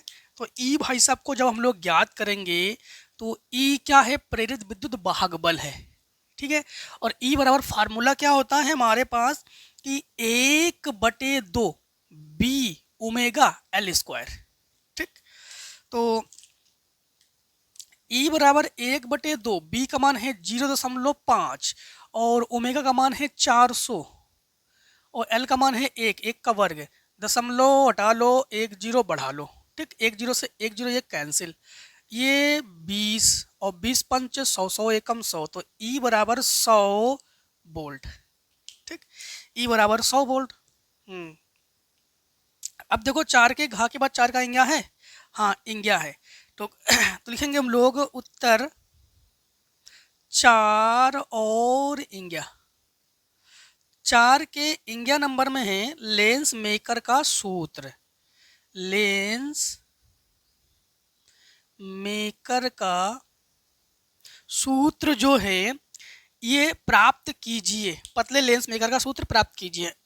देखो लेंस मेकर के सूत्र के लिए हम लोग क्या करेंगे कि एक उत्तल लेंस बना लेंगे यूं, ये मुख्य अक्ष है, यहाँ पर वस्तु O है, वस्तु से दो किरणें निकलती है ना, एक किरण ये जा रही है, एक किरण ये जा रही है, ये किरणें वक्रता केंद्र से होकर जा रही है, इसी प्रकाशिक केंद्र से होकर जा रही है, इसलिए सीधी निकल जाएगी ये किरणें, ठीक है।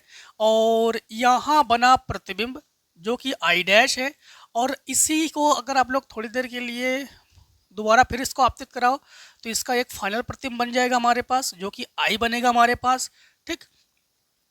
एक काम करो, इसे दर्शाओ ऐसे, इसे दर्शाओ डॉट डॉट से, ठीक है। हाँ, अब जो है हम लोग वस्तु की दूरी को लिखते हैं u से, तो ये u है और ये v है यहाँ से i तक की दूरी, और यहाँ से v डैश है यहाँ तक की दूरी। आई होप ये सब कुछ आप लोग समझ चुके होंगे। यहाँ पर लेंस ये l है, ठीक है। अब देखो यहाँ पर आप लोग जानते हो लेंस सूत्र, कौन सा सूत्र, लेंस सूत्र के मुताबिक चले, नहीं लेंस सूत्र ना प्रयोग करो, यहाँ पर अपवर्तन सूत्र प्रयोग करो, यहाँ पर अपवर्तन सूत्र प्रयोग कर लो। तो अपवर्तन सूत्र, अपवर्तन सूत्र जो है ये होता है n बटे v माइनस 1 बटे u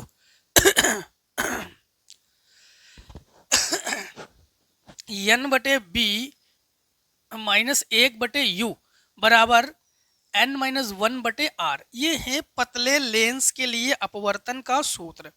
इसी सूत्र के मुताबिक हमारे पास दो अपवर्तनांक है, ये बाहरी अपवर्तनांक है, आंतरिक अपवर्तनांक है, ये n1 ये n2 फिर ये n1, ठीक। यहाँ पर थोड़ा समझना, इसकी जगह हम लोग क्या लिखेंगे, इसकी जगह लिखेंगे हम लोग, अब ये जो हमारे पास v है, v अब की बार हम लोग v डैश लेंगे, क्या लेंगे हम लोग, v डैश। तो द्वितीय माध्यम में है तो n2 बटे v डैश माइनस, ये प्रथम माध्यम में है तो इसको लिखेंगे n1 बटे u बराबर, यहाँ जो हो वही लिखोगे n2 माइनस n1 बटे इसको लिखोगे r1, समीकरण 1। अब जो है हम लोग क्या करेंगे, अब की बार ये वस्तु है ये प्रतिबिंब है, तो प्रतिबिंब हमारे पास किस माध्यम में है, तो प्रथम माध्यम मान लो इसको, तो n1 बटे v माइनस ये n2 बटे u v डैश, ठीक, v डैश बराबर, अब की बार ये 1 2 है तो लिखोगे n1 माइनस n2 बटे r2, समीकरण 2। समीकरण 1 और 2 को जोड़ लेंगे तो n2 बटे v डैश माइनस n1 बटे u प्लस n1 बटे v माइनस n2 बटे v डैश बराबर n2 माइनस n1 बटे r1 और प्लस n1 माइनस n2 बटे r2। अब इसको हम लोग क्या कर लेंगे, ये और ये कैंसिल कर देंगे, n1 बटे v माइनस n1 बटे u बराबर, ये हो जाएगा हमारे पास n1 minus n1 minus n2 minus n1, n2 minus n1 बटे r1 और माइनस ले लो कॉमन तो ये हो जाएगा n2 माइनस n1 बटे r2। इसमें से n1 ले लो कॉमन तो 1 बटे v माइनस 1 बटे u, इसमें n2 माइनस n1 ले लो कॉमन तो ये बचेगा हमारे पास 1 बटे r1 माइनस 1 बटे r2। n1 को इसके नीचे ले आओ तो 1 बटे v माइनस 1 बटे u, तो n2 बटे n1 माइनस n1 बटे n1, और ये 1 बटे r1 माइनस 1 बटे r2, इससे ये कैंसिल। तो जो 1 बटे ये है 1 बटे v माइनस 1 बटे u, ये लेंस फार्मूले से 1 बटे f के बराबर है, किसके बराबर है, 1 बटे f के। और जो n2 बटे n1 है ये किसके बराबर है, n के बराबर है, ठीक है। तो हम लोग कहेंगे यहाँ पर इसके जगह 1 बटे f और ये n माइनस 1 और ये 1 बटे r1 माइनस 1 बटे r2। क्लियर, बस यही है लेंस मेकर का सूत्र जो कि हम लोगों ने प्राप्त कर लिया है। हाँ, चलिए अब एक काम करते हैं, हम लोग 4 के सारे पार्ट कर चुके हैं, अब 5 को करते हैं, इतने को स्क्रीनशॉट कर लो आप लोग। चलिए अब जो है हम लोग क्वेश्चन नंबर 5 के का को करेंगे, ठीक। 5 के का तो लिखेंगे उत्तर 5 और का, 5 के काम में क्या है, 5 काम है कि त्रिज्य चुंबकीय क्षेत्र क्या है, उपयुक्त आरेख की सहायता से चल कुंडली धारामापी के सिद्धांत समझाइए, इसकी सुग्राह्यता कैसे बढ़ाई जा सकती है। दो, त्रिज्य चुंबकीय क्षेत्र किसे कहते हैं? त्रिज्य चुंबकीय क्षेत्र का मतलब होता है, जैसे मान लो कि कोई एक यू सर्किल है, वृत्त है, ठीक, एक सर्किल है, एक इसे वृत्त कहेंगे, ये वृत्त का क्या है, केंद्र है।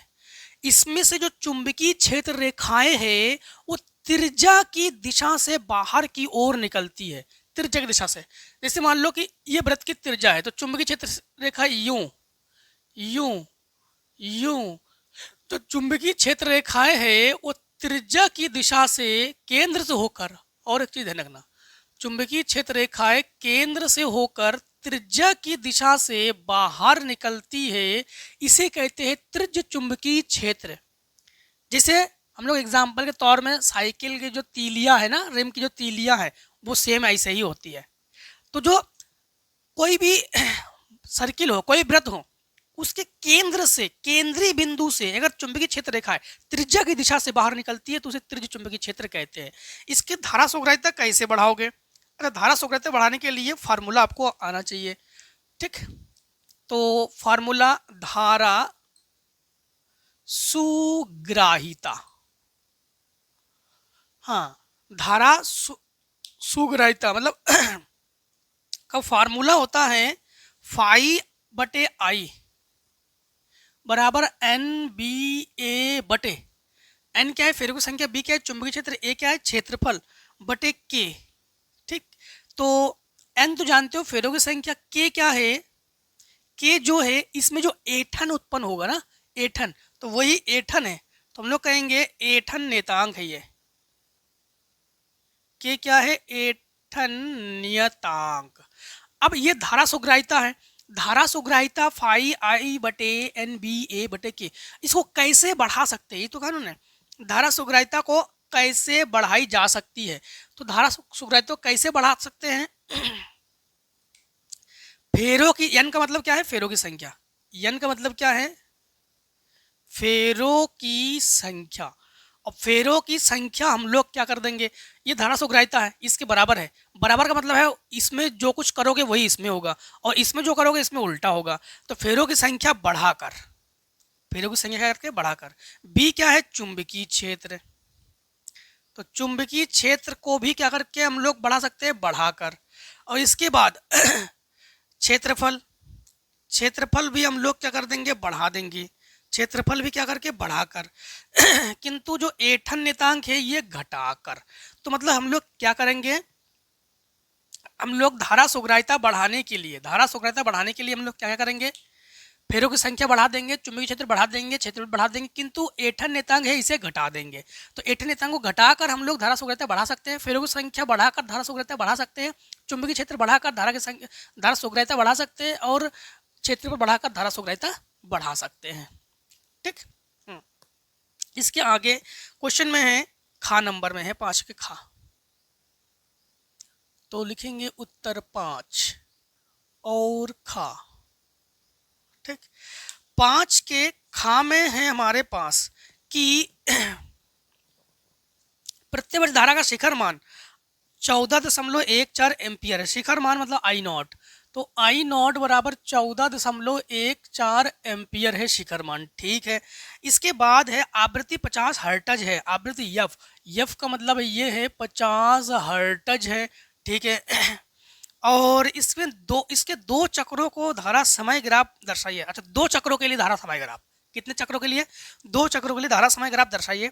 धारा का वर्गमाद मूल मान क्या है, धारा का वर्गमाद मूल मान यानी IRMS बराबर ज्ञात कर लो।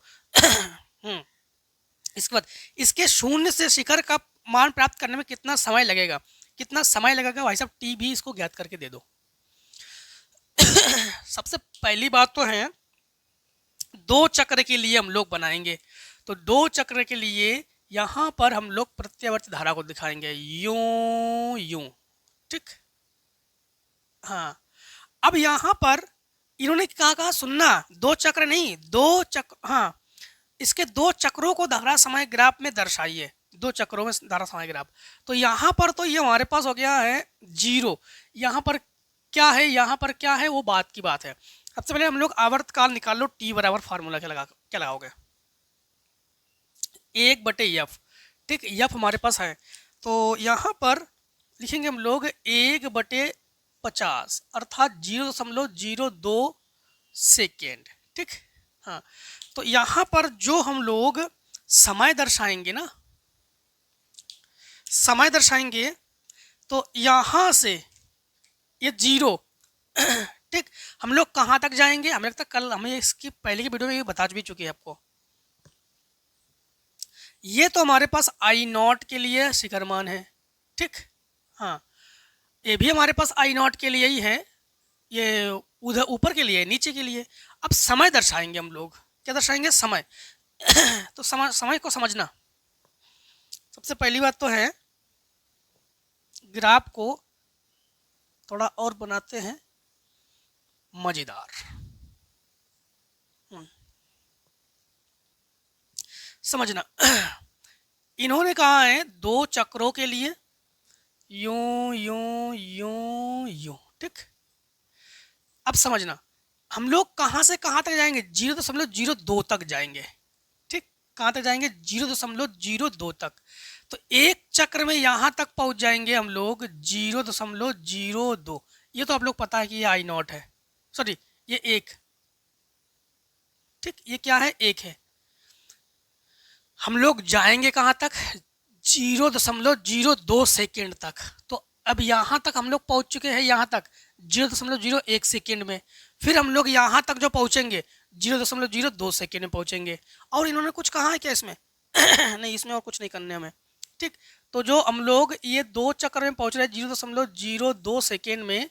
ठीक, तो 1 चक्र 2 चक्र। ठीक है, अब जो शिखर मान है ये नीचे के लिए भी दर्शा सकते हो, या I0 के लिए। हाँ, ये नीचे के लिए, ऊपर के लिए, और तो कुछ कहा नहीं इन्होंने, नहीं। ठीक, अब देखो हम लोग इसमें से IRMS ज्ञात करते हैं। तो IRMS हमारे पास फार्मूला हो जाएगा I0/√2। तो IRMS ये होता है I0/√2। तो I0 का मान हमारे पास क्या है, 14.14 बटे √2 का मान 1.414। दशमलव हटा लो, ऊपर 3 जीरो ले लो, दशमलव हटा के नीचे 2 जीरो ले लो। 14 से 14 कैंसिल कर दो, 100 से ये कैंसिल कर दो, 10। तो IRMS बराबर 10 एम्पियर की धारा। अच्छा, टी भी ज्ञात करोगे इसमें, है? क्या ज्ञात करेंगे हम लोग, टी। इन्होंने कहा टी किसके लिए ज्ञात करेंगे? इन्होंने कहा है कि 2 चक्रों को धारा समय दर्शाइए, धारा का वर्ग मद मूल मान ज्ञात कीजिए। इसके शून्य से शिखर का मान प्राप्त करने में कितना समय लगेगा, शून्य से शिखर मान प्राप्त करने में कितना समय लगेगा, शून्य से शिखर मान। एक चीज समझना, फिर से एक बार, आप लोग जो समझ रहे हो रियलिटी में वो देखो, शून्य मतलब 2 चक्र कहा है, तो 1 चक्र यहाँ तक। तो यहाँ का समय हमारे पास क्या है, यहाँ का समय है 0.01 सेकेंड। फिर यहाँ से लेकर यहाँ तक पहुँचेंगे। ठीक है, तो ये जो समय है 0.02 सेकेंड है। ठीक है, तो ये जो, फिर से समझो, यहाँ से यहाँ तक पहुँचेंगे तो ये 1 चक्र है, यहाँ से यहाँ तक पहुँचेंगे तो ये हमारे पास 0.02 सेकेंड में यहाँ तक पहुँचे हम लोग। ठीक है, 1 चक्र में। अब हमारे पास टोटल कितने अर्ध चक्र है, 1 2 3 4। तो हम लोगों ने से कहा है कि भाई टी ज्ञात कर लो। ठीक, क्या ज्ञात कर लो, टी ज्ञात कर लो। तो यहाँ पर हम लोग टी जो ज्ञात करेंगे तो वो आवर्तकाल के 4 अर्ध चक्रों में ज्ञात कर रहे हैं हम लोग, 4 अर्ध चक्रों में। तो टी बराबर हम लोग आवर्तकाल हमारे पास 0.02/4 कर लेंगे। टी बराबर हमारे पास ये हो जाएगा, दशमलव हटा के 2 जीरो ले लो, 2 दूनी 4, तो 0 मतलब 1/, ये हो जाएगा 2 × 10 की घात -2। ये हमारे पास 1 में भाग करेंगे 0.2 पंचे 10 × 10 की घात -2। तो ये तो काफ़ी 0.005 आ जाएगा, या यही सेकंड आ जाएगा। ठीक है, जो आपकी बुक में आंसर दे रहे हैं वही कर लेना। एक काम कर दे रहे हम ऐसा कर दे रहे, 0.0 नीचे लाएंगे, 3 अंक के बाद दशमलव लगा देंगे, 2 अंक और 3 अंक, 0.005 सेकेंड।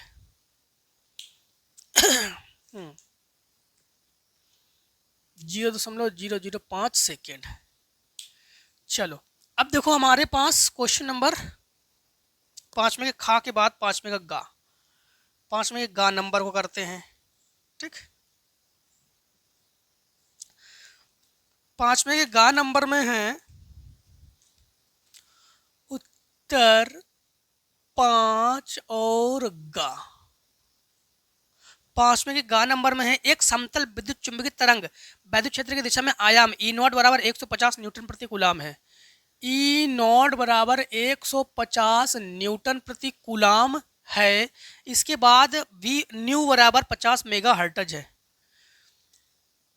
न्यू बराबर 50 मेगा हर्ट्ज है। ठीक है, तो चुंबकीय क्षेत्र का आयाम बी नॉट, कोणीय आवृत्ति ओमेगा ज्ञात करो। बी नॉट ज्ञात करो, ओमेगा ज्ञात करो। अच्छा, बी नॉट बराबर हम लोग क्या कर लेंगे, बी नॉट बराबर भाई सी बराबर फार्मूला होता है हमारे पास ई नॉट बटे बी नॉट। ठीक, ये फार्मूला, तो हम लोग बी नॉट बराबर क्या ज्ञात करेंगे, बी नॉट बराबर अदला बदली कर लेंगे। ई नॉट का मान है 150, सी का मान है 3 × 10⁸, निश्चित मान है, ये काटोगे 50, तो वी नॉट बराबर ये हो जाएगा, ऊपर ले जाओ तो 50 × 10⁻⁻8, चाहो तो एक इसे दे दो। ठीक है, तो वी नॉट बराबर 5.0 × 10⁻7 टेस्ला। अब हम लोग इसी में ज्ञात करेंगे कोणीय आवृत्ति ओमेगा। और एक चीज कुछ पूछा तो नहीं है, हाँ पूछा इसमें, अभी हम लोग तरंग दैर्घ्य भी ज्ञात करेंगे। ठीक, तरंग दैर्घ्य भी ज्ञात करेंगे इसी से। तो कोणीय आवृत्ति ओमेगा तो ओमेगा बराबर फार्मूला था 2πf या 2π न्यू। ठीक, एक ही चीज है, 2πf लगा सकते हो, 2π न्यू लगा सकते हो। तो 2 × पाई का मान 3.14 और न्यू का मान जो है हमारे पास ये है, तो 50 × 10⁻6 कर लेना इस m को चेंज करके। तो पॉइंट हटाकर 2 जीरो ले लो, 50 दूनी 100, 2 से 2 कैंसिल, तो 314 बचेगा हमारे पास, है ना। तो ओमेगा बराबर 314 × 10⁻6। तो 2 जीरो यहाँ लिखो, तो 2 जीरो यहाँ लिखो, 2 जीरो हटाकर यहाँ दशमलव लगा दो, तो ओमेगा बराबर 3.14 × 10⁻4। ठीक,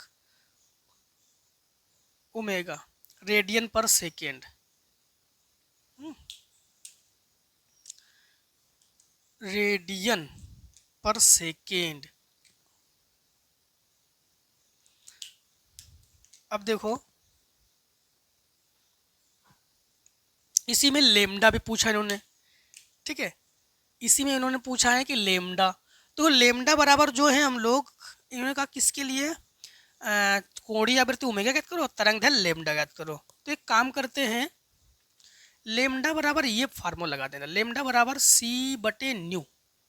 सी का मान तो निश्चित है, सी का मान निश्चित है 3 × 10⁸, और न्यू का मान जो है हमारे पास 50 × 10⁻6 लगा लेना इसको, है ना। अब देखिए 5 में का घा, चलो पहले इतने को स्क्रीनशॉट करो, फिर आगे क्वेश्चन को सॉल्व करते हैं हम लोग। देखिए 5 में गा नंबर में है विस्थापन धारा से क्या तात्पर्य है, संशोधित एम्पियर नियम का समीकरण लिखिए। विस्थापन धारा वही जो हम लोगों ने अच्छे से पढ़ के रखा है इसे, कि संधारित्र की 2 प्लेट लेते हैं। ठीक है, जब एक प्लेट से धारा एक प्लेट में आवेश के कारण, ठीक है, फिर से एक बार विस्थापन का मतलब ही क्या हो गया, जैसे मान लो कि ये कोई परिपथ में 2 संधारित्र की प्लेट है, और एक काम करो, आवेश को यहाँ से यहाँ ले आओ, धारा को यहाँ से यहाँ ले जाओ, टच नहीं कराओगे, तो यहाँ से यहाँ तक धारा का पहुँचना उसे कहते हैं विस्थापन धारा। जो कि विस्थापन धारा जो कि आप लोग शायद चैप्टर नंबर 3 या 4 में पढ़ चुके थे ना, हाँ तो वही ना, मैक्सवेल पढ़ले सिर्फ पढ़े थे। हाँ, इसमें ये है कि एम्पियर के परिपथीय नियम का समीकरण। एम्पियर का नियम क्या है, कोई भी मान लो कि चालक तार हो, उसमें से धारा प्रवाहित हो, उसके चारों ओर चुंबकीय क्षेत्र उत्पन्न हो जाए, तो उसे हम लोग क्या कहेंगे, किसी बंद वक्र का रेखीय समाकलन क्लोज इंटीग्रेशन BDL, और नेट धारा म्यू नॉट का आई गुना होता है ना। इसके बाद तो ये जो 5वें का घा है ना, ये तो कई बार पढ़ रहे हो आप लोग, ध्रुवित प्रकाश, पोलेराइड, ठीक है, आंशिक ध्रुवण, ये तो आप लोग कई बार हम सभी दोनों के दोनों सेट में आपको बता चुके, कम से कम ये 3 क्वेश्चन इसके पूछे गए होंगे, ठीक है। हाँ, इसके बाद देखो क्वेश्चन नंबर 5 के इंडिया नंबर में न्यूमेरिकल्स है, इसको देखो, न्यूमेरिकल है, न्यूमेरिकल है, इसको देखो 5 का इंडिया नंबर। तो 5 के इंडिया नंबर में है हमारे पास कि दोस्तों 5 में खा का अथवा, शायद हमें लगता है हमने अथवा लिखा नहीं होगा। हम डायरेक्ट पढ़ के आपको ये सवाल करवा के, ये जो ई नॉट वाला था ना अभी लगवाया था, अथवा है। हाँ, और सीजियम की पृष्ठ 3300 एंगस्ट्रॉम के तरंग दैर्घ्य, 3300 एंगस्ट्रॉम के तरंग दैर्घ्य है, तो लेमडा बराबर 3300, लेमडा बराबर 3300 एंगस्ट्रॉम, तो इसको चेंज कर लो, 3300 इंटू 10 की घात -10 मीटर, ठीक है। इसके बाद हमारे पास ये है कि प्रकाश आपतित होने पर निकलने वाले फोटो इलेक्ट्रॉन की अधिकतम गतिज ऊर्जा ज्ञात कीजिए। इलेक्ट्रॉनों की अधिकतम गतिज ऊर्जा ई के जो है ये ज्ञात करेंगे। इसके बाद कार्यफलन 1.9 इलेक्ट्रॉन वोल्ट है, कार्यफलन को फाई से भी लिखो या डब्ल्यू से लिखो, 1.9 इलेक्ट्रॉन वोल्ट है। अब हम लोग ई के का फार्मूला लगा देंगे, ई के बराबर एच सी बटे लेमडा माइनस या H new minus W T. यहाँ पर ई के बराबर एच का मान 6.6 10 की घात -34, सी का मान 3 इंटू 10 की घात 8 बटे लेमडा का मान 3300 इंटू 10 की घात -10, 3300 की 1000 भाई साहब 100, ठीक है, माइनस ये 1.9 इलेक्ट्रॉन वोल्ट है, ठीक है। अब जो है हम लोग एक काम करते हैं, ये गुणा कर लो, 3 से काटो पहले, ये 11, ठीक। अब दशमलव हटाकर एक और 0, ठीक। अब 11 एक कम 11, 11 छिका 66, ठीक। तो ई के बराबर ये 6 और कुछ भी नहीं है इंटू 10 की घात ये -34, ठीक है, और ये +8, ठीक है, और ये +10, ठीक है, 1 2 3 ऊपर ले जाओगे तो ये -3, ठीक है, और -1.9 इलेक्ट्रॉन वोल्ट, ठीक है। ई के बराबर 6 इंटू 10 की घात, देखो यहाँ पर हम लोग क्या कर लेंगे, 34 और ये 37, ठीक, तो -37 3 और 10 और 8 18, ये 18, तो यहाँ से एक लोगे 17, 17 से 9 और ये 19, तो -19, 10 की घात -19 -1.9 इंटू ये इलेक्ट्रॉन वोल्ट को चेंज कर लो, तो 1.6 इंटू 10 की घात -19, ठीक, ठीक है, इलेक्ट्रॉन वोल्ट को भी हम लोगों ने चेंज कर लिया। तो यहाँ पर गुणा कर लो, तो लिखेंगे हम लोग बराबर 6 इंटू 10 की घात -19 माइनस 16 निमा 144, फटाफट गुणा कर लेते हैं कैलकुलेटर से ही, ठीक है। तो हम लोग जब गुणा करेंगे तो 1.9 इंटू 1.6 3.04, 3.04 इंटू 10 की घात -19, 10 की घातें बराबर है घटा सकते हैं, तो लिखेंगे ई के बराबर 6 से, जैसे 6.00 से 3.04 घटा लोगे तो हमारे पास बचेगा 10 से 6, ठीक। आंसर आपके किस में दे रहे हैं, अच्छा इस, हाँ 10 की घात में ही दे रहे हैं, नहीं तो हम लोग फिर इसको चेंज ना करते, ठीक है। हाँ तो ठीक, 10 से 6 9 और यहाँ 5 से 2, तो 2.96 इंटू 10 की घात 19, ठीक, और जूल, ये आंसर, ठीक है, ये आंसर। अब देखो आप लोग इसको 3 इंटू 10 की घात -19 जूल भी कर सकते हो, 2.96 है ना इसलिए। अब देखो आप लोग क्वेश्चन नंबर 6 को 6 में है आवेशित संधारित्र की स्थित ऊर्जा का व्यंजक प्राप्त कीजिए। प्रदर्शित कीजिए कि आवेशित संधारित्र की प्लेटों के मध्य विद्युत क्षेत्र में ऊर्जा घनत्व 1/2 एप्सिलॉन नॉट ई स्क्वायर होता है। अच्छा जी, तो हम लोग करेंगे 6, उत्तर 6 ही है और कुछ नहीं है। तो इसमें सबसे पहले हम लोग फार्मूला क्या निकालेंगे, आवेशित संधारित्र की स्थित ऊर्जा का व्यंजक। तो संधारित्र की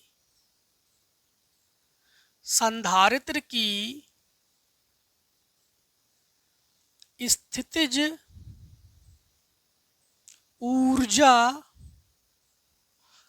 का व्यंजक, स्थितिज ऊर्जा के लिए व्यंजक निकालेंगे और कहीं ना कहीं संधारित्र को भी काम में लेंगे हम लोग। ठीक है, कहीं ना कहीं हम लोग किसे काम में लेंगे, संधारित्र को भी काम में लेंगे। और उसके लिए उन्होंने कहा संधारित्र के लिए व्यंजक प्राप्त कीजिए, तो संधारित्र को कहीं ना कहीं हम लोग काम में लेंगे जरूर। अब एक काम करते हैं, सी तो लेना पड़ेगा मैं। अच्छा, सी बराबर फार्मूला क्या होता है, सी बराबर क्यू बटे वी। ठीक, सी बराबर फार्मूला क्या होता है, क्यू बटे वी, इसको रख लो। अब एक काम करो भाई, हमें ऊर्जा के लिए चाहिए तो कार्य चाहिए, कार्य बराबर फार्मूला क्या होता है, कार्य का ही लगा देते हैं इसमें, डब्लू निकाल लेते हैं, है ना।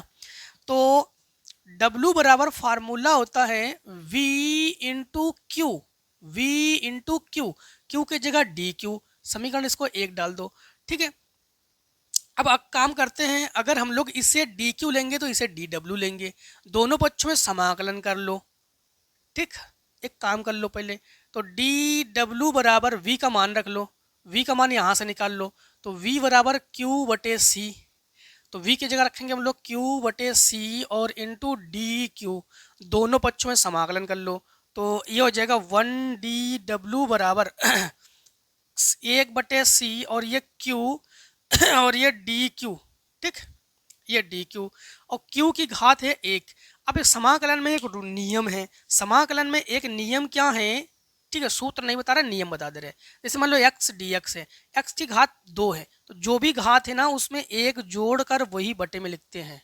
ठीक, जैसे घात 2 है तो घात 3 करके वही 3 लिखोगे, तब वही नियम करेंगे। और 1 dx का समाकलन x, तो 1 dw का समाकलन w, तो w बराबर 1/c इंटू क्यू की घात जो भी है उसमें 1 जोड़कर वही 1 बटे में कर देंगे हम लोग। ठीक है, तो W बराबर लिखेंगे, W बराबर 1/c इंटू क्यू स्क्वायर बटे 2, तो इसको लिखेंगे W बराबर 1/2 क्यू स्क्वायर बटे सी, ये भी हमारे पास। अब इसको W की जगह हम लोग U लिख सकते हैं। ठीक है, ऊर्जा, तो W जो है ये U के बराबर है, तो ये U भी लिख सकते हैं, तो U बराबर ये भी कर सकते हैं, या फिर हम लोग चेंज करना चाहो तो चेंज कर लो। क्या चेंज करोगे, V जो है ये Q बटे C के बराबर है। ठीक, इसे डाल दो समीकरण A। ठीक है, तो एक काम करते हैं, इसी को U बराबर लिख रहे हैं, तो U बराबर 1/2 और क्यू स्क्वायर बटे सी, ऊपर नीचे C से गुणा कर लो। ठीक, तो U बराबर 1/2, ये सी स्क्वायर हो जाएगा, तो ये हो जाएगा क्यू बटे सी का होल स्क्वायर और इंटू सी। हम लिखेंगे समीकरण ए से का मतलब क्या हो गया है, U बराबर 1/2, सी को सी लिखो, क्यू बटे सी किसके बराबर, V के बराबर, तो ये हो जाएगा 1/2 CV स्क्वायर। तो ये तो हम लोगों ने किसके लिए निगमन किया है, स्थितिज ऊर्जा के लिए निगमन किया है। अब इन्होंने कहा है कि भाई साहब हमें ये प्रूफ करके दिखा दो कि संधारित्र के प्लेटों के मध्य वैद्युत क्षेत्र का ऊर्जा घनत्व 1/2 एप्सिलॉन नॉट ई स्क्वायर है। इन्होंने ये कहा है कि जो ऊर्जा घनत्व है, ऊर्जा घनत्व जो है हमारे पास क्या है, 1/2 एप्सिलॉन नॉट ई स्क्वायर है, ये हमें दिखा दो। तो देखो ऊर्जा घनत्व के लिए घनत्व बराबर फार्मूला क्या होता है,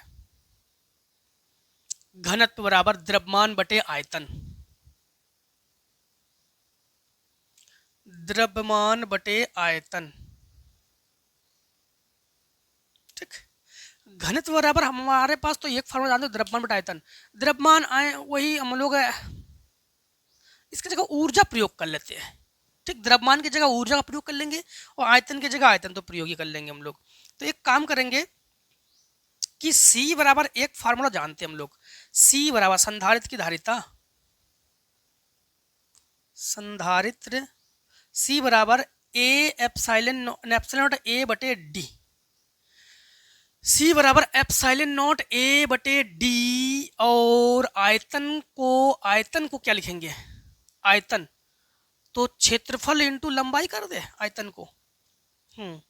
तो आयतन आयतन बराबर हम लोग कर लेंगे V इंटू डी, क्षेत्रफल इंटू लंबाई। ठीक है, एक काम करते हैं, यहां पर हम लोग घनत्व को लिख रहे हैं U और D से।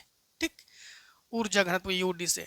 और द्रव्यमान देखो, यहां पर एक काम करते हैं, यहां पर ऊर्जा का मान रखेंगे हम लोग, तो 1/2 CV² रखेंगे। अब बटे हमारे पास आयतन, तो V इंटू डी रखेंगे, V इंटू डी रखेंगे, तो यू डी बराबर 1/2 और C के जगह हम लोग क्या रखेंगे, एप्सिलॉन नॉट A बटे डी। तो एप्सिलॉन नॉट A बटे डी और ये V² और पूरे के बटे में हमारे पास V into D, V into D. Proof करने में क्या है हमारे पास, V है क्या, नहीं, प्रूफ करने में V नहीं है, प्रूफ करने की जगह हमारे पास क्या है, E है। ठीक, प्रूफ करने की जगह हमारे पास क्या है, E है। चलो E ही रहने दो। हाँ, तो अब हम लोग एक काम करते हैं, इससे ये कैंसिल कर लेते हैं। ठीक, आयतन, तो एक काम करते हैं, रुक जाओ, हम लोगों ने क्या किया, गलत किया, यहाँ पर गलत लिख दिया हमने। आयतन होता है क्षेत्रफल इंटू लंबाई, आयतन होता है क्षेत्रफल इंटू लंबाई। ये क्षेत्रफल को लिखेंगे A से, तो यहाँ पर स्क्वायर कर दो, यहाँ पर A इंटू डी करो, यहाँ पर लिखो A इंटू डी, A से A को हटा लो। अब हमारे पास ये बचेगा यू डी बराबर, ठीक, यू डी बराबर 1/2 को 1/2 लिखेंगे, एप्सिलॉन नॉट को एप्सिलॉन नॉट लिखेंगे। ठीक, और ये V² और ये D और D ये दोनों मिलकर ये हो जाएगा D²। तो इसको यू डी बराबर 1/2 एप्सिलॉन नॉट, इसे लिख सकते हैं V बटे डी का स्क्वायर। अब यहाँ पर जो E है, वो V बटे डी के बराबर है। तो यहाँ पर हम लोग लिखेंगे, यहाँ पर एक चीज समझना, ऊर्जा का प्रयोग किया गया यहाँ पर। ठीक है, तो यहाँ पर हमारे पास यू डी बराबर ऊर्जा घनत्व 1/2 एप्सिलॉन नॉट V बटे डी की जगह लिखेंगे E, तो ये हो जाएगा E²। बस यही इन्होंने कहा था प्रूफ करके दे दो हमें, तो यही हमने इन्हें प्रूफ करके दे दिया। और कुछ है बस। अब देखो 6 के अथवा को, चलो इतनी को स्क्रीनशॉट कर लीजिए आप लोग। चलिए अब देखिए, हम लोग जो है क्वेश्चन नंबर इसी का आगे करेंगे। ठीक, अथवा करेंगे, तो अथवा को करते हैं, तो लिखते हैं 6 और अथवा। ठीक, लिखेंगे उत्तर 6 और अथवा। इसके अथवा में हमारे पास दिया गया है कि फैराड प्रति मीटर,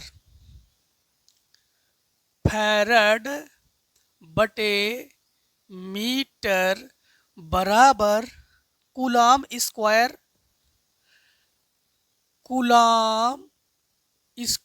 बटे न्यूटन मीटर स्क्वायर,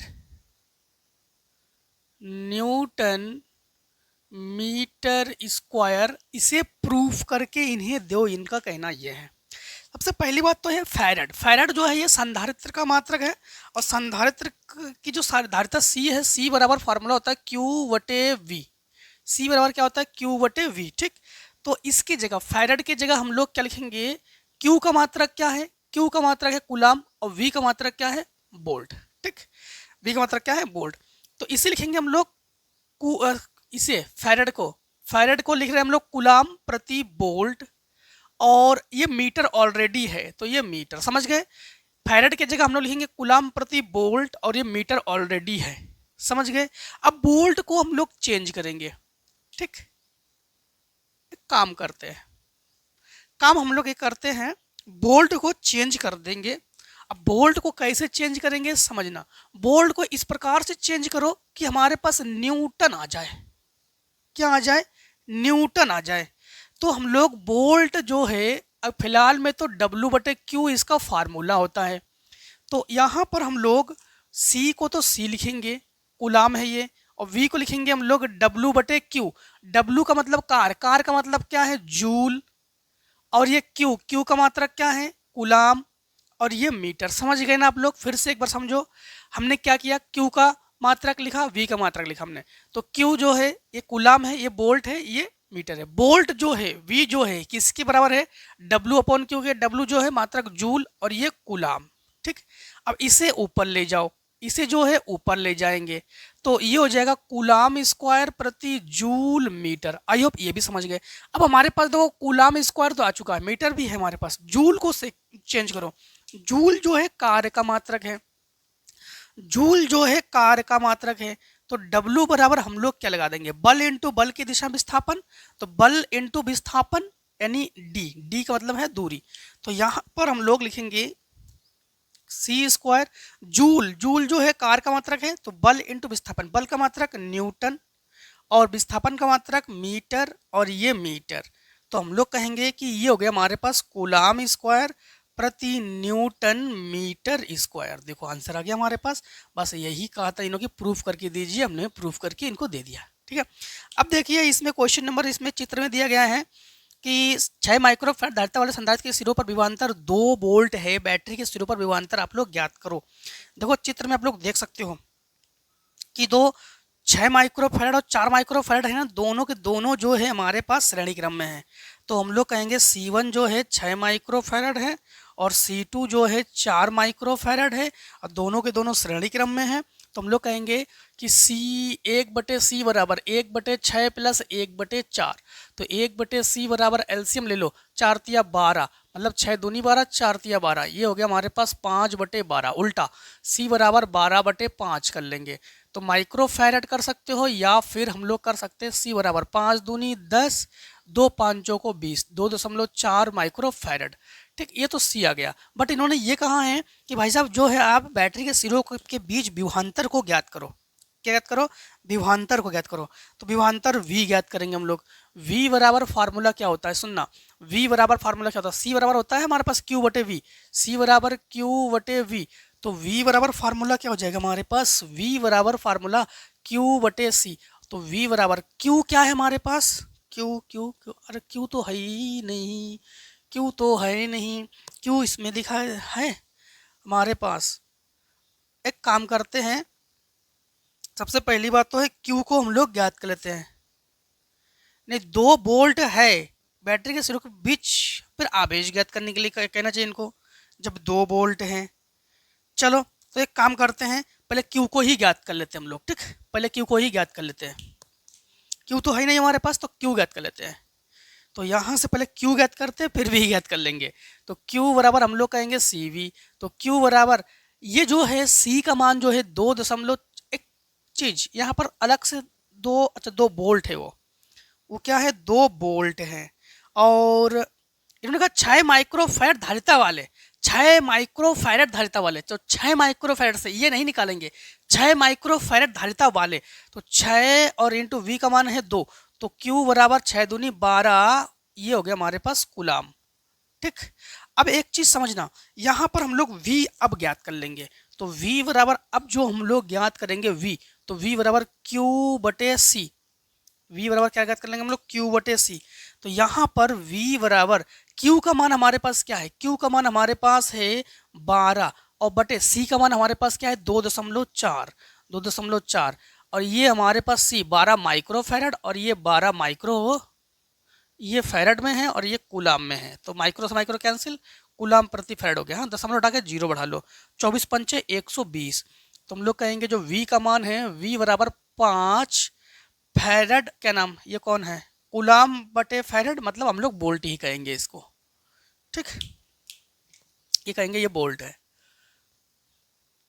अब देखो हम लोग करेंगे 6 के बाद क्वेश्चन नंबर 7।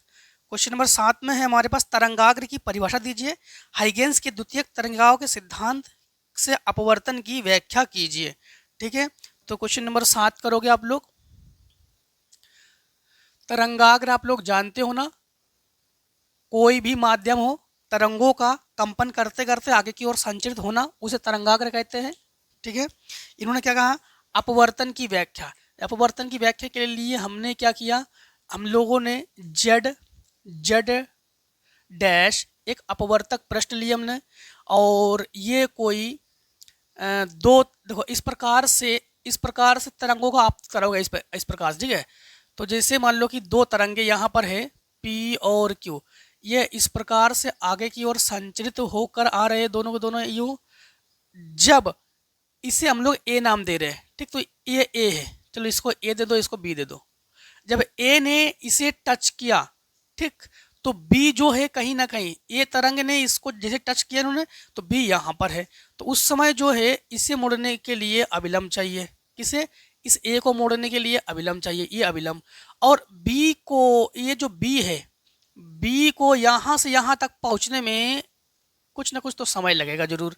ठीक है, तो इसके लिए इससे यहाँ से यहाँ तक तरंग, हाँ, तो कुछ ना कुछ समय लगेगा। उस समय को मान लिया हमने T, क्या माना, T। ठीक है, तो इसकी चाल उस समय है न्यू1, तो इसकी जो दूरी होगी, तो इस यहाँ से यहाँ तक की जो दूरी होगी, यहाँ से यहाँ तक की जो दूरी, तो दूरी बराबर चाल इंटू समय, तो हमने कर लिया इसको न्यू1 इंटू T। अब इसे मोड़ने के लिए यहाँ पर फिर से चाहिए अभिलंब, तो ये यहाँ पर मुड़ गया यहाँ पर। ठीक है, तो किरणों को यूँ दिखा दो, तरंगों को यूँ दिखाओ, यूँ दिखाओ, यूँ दिखाओ। जब तक ये यहाँ तक जब तक ये तरंग जो है यहाँ तक पहुंचेगी, तब तक ये जो है कहीं ना कहीं इतने दूर ये आ चुकी होगी। ठीक, उस समय के लिए यहाँ से यहाँ तक की दूरी को हम लोगों ने ले लिया न्यू2T। क्या लिया, न्यू2T। ये हमारे पास A B, फिर यहाँ पर इन्होंने ले लिया, इनको ले लेते हम काम करते हैं B डैश, और यहाँ पर A डैश लेते हैं। ठीक, A डैश लेते हैं। समझ गए ना आप लोग। अपवर्तन है परावर्तन, एक बार देख ले, ऐसा ना हो कि परावर्तन, हाँ अपवर्तन ही है। ठीक है, अब समझना, यहाँ पर हम लोग जो है हाइगेंस के नियम से अपवर्तन की व्याख्या करेंगे। अपवर्तन के दो नियम होते हैं, साइन आई बटे साइन आर बराबर नियतांक, यानी स्नेल का नियम है। ये तो हमें प्रूफ करने होंगे ही, ये हमें क्या करने होंगे, प्रूफ करने होंगे। तो एक काम करते हैं, इसमें दो त्रिभुज ले लेते हैं। कौन कौन से त्रिभुज लेते हैं, ए बी बी डैश। ठीक, एक काम करते हैं, बी है, ए डैश है। ठीक है, एक काम करते हैं, हम लोग जो हैं यहाँ पर नामकरण तो है, कोई दिक्कत नहीं। जैसे हमने यहाँ पर जेड डैश लिया था, ये ए डैश ले लो। ठीक, यहाँ से ये बी आ गया है, तो ये सारे के सारे ठीक है, ओके है। अब यहाँ से थोड़ा सा समझना, हम लोग जो है ए डैश डबल डबल हो गया क्या, हाँ, तो बी डैश हमने सही लिया था। तो यहां पर देखो, इस त्रिभुज को ले लो, ए बी बी डैश। ठीक, किसे ले लो, ए बी बी डैश। तो यहां हम लोग कहेंगे त्रिभुज ए बी बी डैश में, अब यहां पर हम लोग क्या करेंगे, हम लोग जो हैं ए बी बी डैश में जब लेंगे, तो साइन थीटा बराबर फार्मूला क्या होता है, लंब बटे कण। ठीक, साइन थीटा बराबर फार्मूला क्या होता है, लंब बटे कण। तो यहाँ पर साइन तो चाहिए ना, मैं साइन आई बटे साइन आर। यहाँ पर एक काम करते हैं, आपतन कोण, ये आपतन कोण और ये अभिलंब, सॉरी ये आपतित किरण और ये अभिलंब, तो इनके बीच ये कोण आई। ठीक, ये कोण आई, और जैसे ही ये कोण आई है, ठीक, और बी के लिए यहाँ पर यू गए, तो ये आर है। अब सुनना, में साइन आई बटे साइन आर होता है नियतांक, तो यहाँ पर हमें साइन आई चाहिए, सबसे पहली बात तो है। तो साइन आई, तो ये हो जाएगा हमारे पास लंब बटे कण। साइन थीटा फार्मूला क्या होता है, लंब बटे कण। तो लंब क्या है यहाँ पर, अब एक चीज समझना, यहाँ पर जैसे मान लो कि कोई भी त्रिभुज हो, और कोई भी त्रिभुज हो जो कोण हो, कोण के सामने वाली भुजा को कहते हैं लंब, और लंब के सामने वाली भुजा को कहते हैं कण। ठीक है, लंब के सामने वाली भुजा को हम लोग क्या कहते हैं, कण। तो हमारे पास लंब क्या है, कण क्या है, ये देखोगे। तो जब ये कोण है, तो ये दूरी है, दूरी को ही लंब ले लो, तो ये हो जाएगा न्यू1T बटे ए बी डैश। ठीक, ए बी डैश। अब हमारे पास इस वाले से चाहिए हमें आर, इस वाले से चाहिए हमें आर, तो हम लोग कहेंगे साइन आर बराबर, अब यहाँ पर साइन आर जब ले लेंगे तो हमारे पास फिर से वही लंब बटे कण, तो लंब बटे कण, अब की बार लंब इसको ले लेंगे, ये दूरी है, तो न्यू टू टी बटे कण, तो हमारे पास यही है ए बी डैश। ठीक, अब हम लोग कहेंगे स्नेल के वही नियम से, तो साइन आई बटे साइन आर जो कि होता है हमारे पास हो जाएगा न्यू वन टी बटे ए बी डैश पूरे के बटे में न्यू टू टी बटे ए बी डैश। अब यहाँ पर जो है साइन आई बटे साइन आर, साइन आई बटे साइन आर बराबर न्यू वन टी बटे ए बी डैश इंटू ये हो जाएगा ए बी डैश बटे nu two T, A B dash से ये कैंसिल और टी से टी कैंसिल, तो साइन आई बटे साइन आर बराबर न्यू वन बटे न्यू टू। इसके जगह हम लोग एन लिख सकते हैं, नितांक ले सकते हैं, तो हम लोग कहेंगे कि साइन आई बटे साइन आर बराबर एन। इसकी जगह लिया हम लोगों ने, एन ले लो या न्यू ले लो, कोई दिक्कत नहीं, ये एन ठीक है ले लो। तो यही स्नेल का नियम है, यही जो है परावर्तन का द्वितीय नियम है, ये अपवर्तन का द्वितीय नियम है, अपवर्तन का नियम है ये, है ना। तो इस प्रकार से हाइगेंस के तरंग सिद्धांत से हम लोग अपवर्तन की व्याख्या कर सकते हैं। दो साथ में के इसी के में हम लोग अथवा पाठ, अथवा चलो देखते हैं, पहले इतने को स्क्रीनशॉट कर लो आप लोग। चलिए फिर हम लोग जो है साथ में के अथवा को करते हैं। ठीक, साथ में के अथवा तो लिखेंगे उत्तर 7 और अथवा। हाँ, अथवा में क्वेश्चन में ये है, एक दूरदर्शी के अभिदृश्यक एवं नेत्रिका की फोकस दूरियां 40 सेंटीमीटर और 4 सेंटीमीटर है। तो हम लोग लिखेंगे कि यफो जो है ये हमारे पास 40 सेंटीमीटर है और जो यफी है ये हमारे पास ये है नेत्रिका लेंस की फोकस दूरी, अभिदृश्यक लेंस की फोकस दूरी। ठीक है, हाँ, तो अब इसके बाद हमारे पास ये है कि अभिदृश्यक लेंस के आगे 20 सेंटीमीटर की दूरी पर रखी है वस्तु, मतलब वस्तु रख सकते हैं, तो हम लोग कहेंगे अभिदृश्यक है, मतलब हम लोग कहेंगे यू ओ बराबर कितने दूरी पर, 200 सेंटीमीटर की दूरी पर की वस्तु रखी हुई है। ठीक है, वस्तु की दूरी को माइनस में लेते हैं और होने वाले सामान्य दृष्टि के लिए दोनों लेंसों के बीच की दूरी तथा आवर्धन क्षमता ज्ञात कीजिए। आवर्धन क्षमता भी हम लोग ज्ञात करेंगे इसमें और दूरी भी ज्ञात करेंगे, दूरी एल ज्ञात करेंगे, आवर्धन क्षमता एम ज्ञात करेंगे। ठीक है, एल बराबर फार्मूला होता है वीई प्लस यूई। ठीक है, तो हमें वीई चाहिए, तो हमारे पास ये नहीं है, सबसे पहले इसी को ही ज्ञात कर लेते हैं। तो 1/F बराबर फार्मूला होता है 1/V माइनस 1/U जो कि लेंस फार्मूला है। इसी से अभिदृश्यक, इसी से नेत्रिका दोनों बना सकते हैं। कैसे, हम लोग देखो यहाँ पर जो है हम लोग 1/FO बराबर 1/VO कर लो और माइनस 1/UO कर लो। 1/FO का मान है 40, तो 1/40 बराबर 1/VO का मान हमारे पास इस समय नहीं है तो ज्ञात कर लेंगे, माइनस 1/UO का मान हमारे पास है 200, इसे इधर ले आओ, माइनस माइनस प्लस फिर माइनस, तो 1/VO बराबर 1/40 माइनस 1/200, तो 1/VO बराबर एलसीएम 200, तो 40 पंचे 200, 5 माइनस 200 एकम 200 घटकर 4/200, तो 4 एकम 4, 4 पंचे 20, 50, तो V जो O है ना ये 50 सेंटीमीटर है, तो VO हमारे पास क्या है 50 सेंटीमीटर, UO हमारे पास भी है 200। ठीक है, एक काम करते हैं, इन्होंने कहा कि लेंस की फोकस, मतलब फोकस नहीं, दोनों लेंसों की दूरी ज्ञात करेंगे। ठीक है, तो अब एक काम करते हैं हम लोग जो है इसी से नेत्रिका बना देते हैं, इसी से नेत्रिका बना देते हैं। नेत्रिका कैसे बनाएंगे, 1/F कर लेंगे और बराबर 1/VE कर लेंगे और 1/UE कर लेंगे। यफी हमारे पास नहीं है तो 1/Fe, यफी का मान हमारे पास क्या है 4 है, तो 1/4 बराबर 1/VE-1/UE। UE को तो निकालेंगे हम लोग, है ना।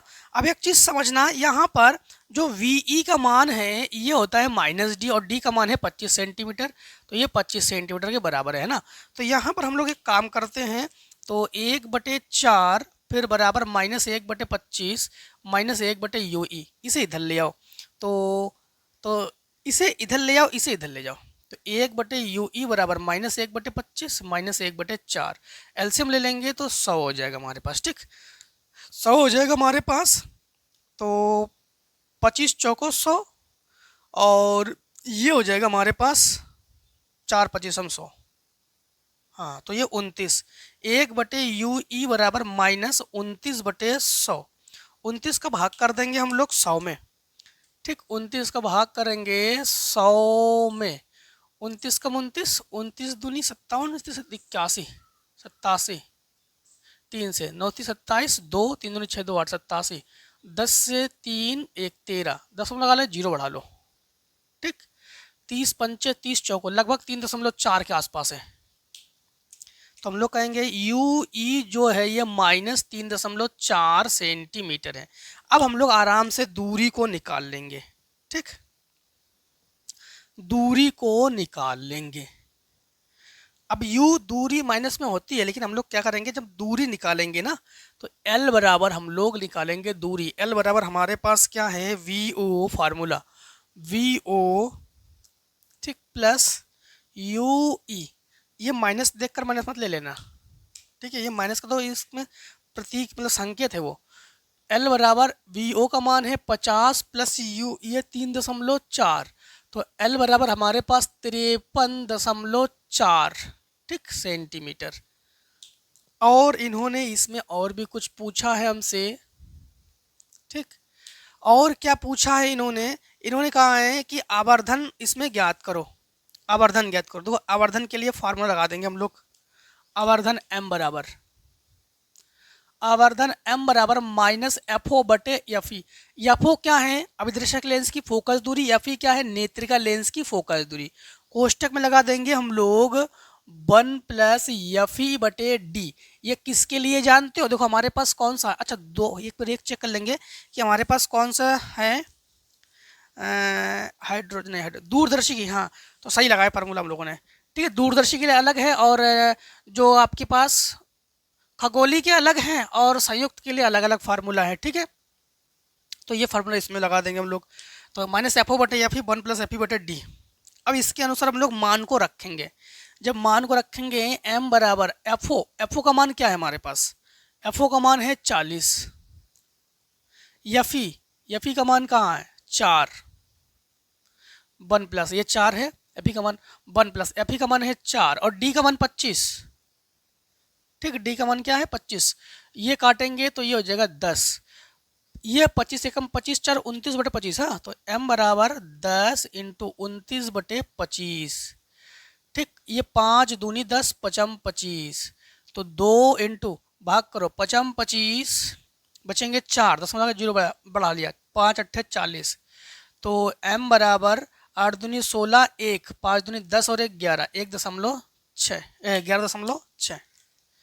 तो यम का जो मान है वो है 11.6, ठीक। अब देखो हमारे पास अब क्वेश्चन आगे क्वेश्चन में क्या है, आगे क्वेश्चन में है हमारे पास कि नाभिकीय विखंडन से, नहीं ये है हाइड्रोजन परमाणु के लिए बोहर की अवधारणाएं लिखिए। सिद्ध कीजिए कि हाइड्रोजन की कक्षीय त्रिज्या r मुख्य क्वांटम संख्या n के लिए वर्ग के व्युत्क्रमानुपाती होती है। ये प्रूफ करके इनको दिखा देंगे। ये है 8वां क्वेश्चन नंबर 8, ठीक।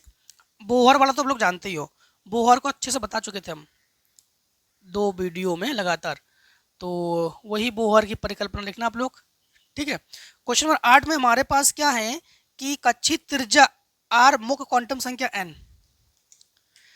त्रिज्या जो है ये हमारे पास क्या है r, क्वांटम संख्या क्या है, क्वांटम संख्या जो है ये है n, और किसके लिए हैं, ये है वर्ग के व्युत्क्रम, सिद्ध कीजिए कि हाइड्रोजन कक्षित त्रिज्या r मुख्य क्वांटम संख्या n के व्युत्क्रमानुपाती है। ये प्रूफ करके हम लोग दिखाएंगे। देखो एक फार्मूला तो आप लोग भली भांति जानते हो, कक्षित त्रिज्या, जैसे मान लो हाइड्रोजन का परमाणु क्रमांक होता है 1, तो हाइड्रोजन का परमाणु क्रमांक 1 है, तो इस हाइड्रोजन का जो परमाणु क्रमांक 1 है, मतलब हाइड्रोजन के चारों ओर एक इलेक्ट्रॉन इस प्रकार चक्कर लगा रहा है, और जब भी कोई वस्तु चक्कर लगाती है ना, तो उसके उस पर अभिकेंद्र बल लगता है। तो इसमें अभिकेंद्र बल का फार्मूला लगा देंगे हम लोग, ठीक है। अभिकेंद्र बल का फार्मूला लगा देंगे, तो अभिकेंद्र बल F बराबर mv²/r, और एक जो है इसमें कूलामी बल का प्रयोग करेंगे हम लोग, कूलामी बल का प्रयोग करेंगे। कूलामी बल F बराबर 1/4 पाई एप्सिलॉन नॉट। एक काम करते हैं Q1 Q2 क्या नाम के ले लेते हैं इसकी जगह, 1/4 पाई एप्सिलॉन नॉट की जगह के ले लेते हैं, ठीक। क्या लेते हैं, के, बेटर रहेगा। तो के, ठीक, और जेड ई एक आवेश और एक आवेश है ई बटे r²। तो इन दोनों को बराबर कर सकते, दोनों ही बल है। तो mv²/r बराबर के और ZE² कर देंगे बटे r² कर लेंगे, ठीक है। अब हमारे पास किसी भी तरीके से हमें n चाहिए, क्योंकि हमें त्रिज्या r तो हमारे पास है, मुख्य क्वांटम संख्या n नहीं है, तो n लाएंगे। n नहीं है, n तो लाना पड़ेगा फिर हमें। तो एक काम करते हैं, यहाँ पर r² से तो ये कैंसिल कर देंगे, ठीक, r² से एक कैंसिल कर देंगे। दोनों पक्षों में ना m से गुणा कर लो, तो दोनों पक्षों में हम लोग m से कर रहे हैं गुणा, क्यों कर रहे हैं अभी बताएंगे। यहाँ पर m से गुणा करोगे m² v², m के ZE² बटे r कर लोगे, तो ये हो जाएगा mv का होल स्क्वायर बराबर m के ZE² बटे r। यहाँ पर जो p है, p का फार्मूला होता है mv, ठीक। तो यहाँ पर जो है हम लोग इसकी जगह लिखेंगे, mv की जगह लिखेंगे p, तो p का स्क्वायर बराबर m के ZE² बटे r। p जो है ये संवेग है, और द्रव्यमान इंटू वेग को संवेग कहते हैं। और p का फार्मूला हम लोग जो है वही दी ब्रोगली से निकाल लेंगे p का फार्मूला। तो p का फार्मूला होता है, p जो है NH बटे 2 पाई r के बराबर है p। तो यहाँ पर p का मान NH बटे 2 पाई r के बराबर है, तो हम ना p² है, इसीलिए हम लोग क्या करेंगे, n का स्क्वायर कर लेंगे। फिर हम लोग कर लेंगे h का स्क्वायर बटे 2 का वर्ग 4 कर लेंगे, पाई² कर लेंगे और r² कर लेंगे बराबर m के ZE² बटे r² कैसे r, ठीक। एक r से फिर से ये खत्म कर लेंगे। अब हमारे पास और तो कुछ कैंसिल होने की संभावना नहीं है। अब इन्होंने प्रूफ करने के लिए हमसे ये कहा है, प्रूफ करने के लिए कहा है कि कहाँ गया, हाँ, हाइड्रोजन परमाणु कक्षीय त्रिज्या r तो है, मुख्य क्वांटम संख्या n के, हाँ प्रूफ कहा जाएगा, प्रूफ कहा जाएगा r जो है इसके वर्ग क्या है। तो एक काम करो, काम ये करो, इसके यहाँ पहुंचाओ, इन सारे को यहाँ पहुंचा दो, इसे यहाँ पहुंचाओ, सारे को यहाँ पहुंचाओ। तो r बराबर n² फिर h²। अब सबके बटे में हम लोग क्या लिखेंगे, सबके बटे में ये 4 पाई r² और 4 पाई² r तो ये है m के ZE², m के ZE²। इन सारे को ना हम लोग हटा देंगे, इन सारे को हटा देंगे। अब थोड़ा समझना, हाँ, कि हम लोग जानते हैं जब हम लोग नियतांक हटाते हैं तो अनुक्रमानुपाती या व्युत्क्रमानुपाती लेते हैं, और जब हम लोग व्युत्क्रमानुपाती या अनुक्रमानुपाती हटाते हैं तो ये कोई एक नियतांक लेते हैं। तो ये टोटल मान जो है ये नियतांक है, तो जब इसे हटाएंगे तो हम लोग अनुक्रमानुपाती ले लेंगे। तो आर अनुक्रमानुपाती एन स्क्वायर। ठीक, तो इन्होंने यही कहा कि प्रूफ करके दो कि आर जो है एन स्क्वायर के वर्ग के अनुक्रमानुपाती है। ठीक, चलिए प्रूफ हो गया हमारे पास, नोट कर लो इतने को। फिर हम लोग करते हैं अब क्वेश्चन नंबर हम लोग 8 के अथवा को। ठीक, 8 के अथवा को तो लिखेंगे उत्तर 8 और अथवा। तो 8 के अथवा में हमारे पास क्वेश्चन में यह है कि नाभिक विखंडन से क्या तात्पर्य है। वही नाभिक विखंडन हम लोग क्या करेंगे, भारी नाभिक को तोड़ दो, हल्के नाभिक बना लो, तो नाभिक विखंडन कहते हैं उसको। और इसके बाद है यूरेनियम 235 के एक नाभिक विखंडन में 200 मिलियन इलेक्ट्रॉन वोल्ट ऊर्जा प्राप्त होती है। तो ई का जो मान है ये है हमारे पास 200 मिलियन इलेक्ट्रॉन वोल्ट। तो ई बराबर 200 इंटू 10 की घात 6 इलेक्ट्रॉन वोल्ट। ठीक, और इलेक्ट्रॉन वोल्ट को चेंज करना चाहो तो ई बराबर 200 इंटू 10 की घात 6 इंटू 1.6 इंटू 10 की घात -19 जूल। ठीक, चलो इसको यही रहने दो फिलहाल में भी। इसके बाद हमारे पास क्या है कि एक रिएक्टर से 4 मेगावाट शक्ति प्राप्त हो रही है। मेगावाट शक्ति प्राप्त हो रही है 4 मेगावाट। ठीक, कितने मेगावाट, 4 मेगावाट शक्ति प्राप्त हो रही है। और इसके बाद रिएक्टर प्रति सेकेंड में कितने नाभिक विखंडित हो रहे हैं, कितने नाभिक विखंडित हो रहे हैं, तो n बराबर हम लोग कर देंगे क्वेश्चन मार्क। ठीक है, अब एक चीज यहां पर समझना कि यहां पर पहले तो इसे चेंज कर लेते हैं। तो 4, ठीक, 4 मेगावाट। अब यहां पर हम लोग फार्मूला क्या लगा देंगे, फार्मूला लगा देंगे n बराबर P बटे ई। n बराबर P बटे ई, बहुत पहले इसके बहुत सारे क्वेश्चन पूछे जाते थे। P का मान क्या है, 4 इंटू 10 की घात 6। 4 क्या है, केवल 4 किलोवाट या मेगावाट, 4 मेगावाट शक्ति। ठीक है, 4 मेगावाट शक्ति, और बटे यहाँ पर 200 इंटू 1.6 ये, और 10 की घात ये घटा लो, तो 10 की घात -19 से 6 घटा देंगे तो 13। ठीक, अब एक काम करते हैं, दशमलव हटा के ऊपर 1 जीरो लेते हैं। तो n बराबर 40 बटे 200 इंटू 16 इंटू 10 की घात -13। तो 1 जीरो से 1 जीरो ये कैंसिल कर लो, 4, चलो इसको लिखो पहले, n बराबर 10 की घात 6 प्लस 13 कर लेंगे, और 2 4 भी तो छूटा है ना हमसे, तो 4 भी लिखो, इंटू 4 और 20 इंटू 16, 4 चौको 16, 20 चौको 80, तो 1/80 इंटू 10 की घात ये 19। हाँ, तो इसको 18 कर लो, तो 1 जीरो से 1 जीरो कैंसिल कर लो। फिर हम लोग एक काम करेंगे, 2 जीरो और दे दो, तो 100/8 इंटू 10 की घात 16 कर लो, और इसको काटो, ये हो गया हमारे पास 8 एकम 8। ठीक, बचे हमारे पास 2, यहाँ पर 20 हो गया, 8 दूनी 16, दशमलव का जीरो बड़ा 8 पंच 40 इंटू 10 की घात 16। ठीक है, तो इसको चाहे यही रख लो और चाहे आप लोग बना लो, एक अंक के बाद दशमलव लगा लो। ठीक है, कोई दिक्कत नहीं।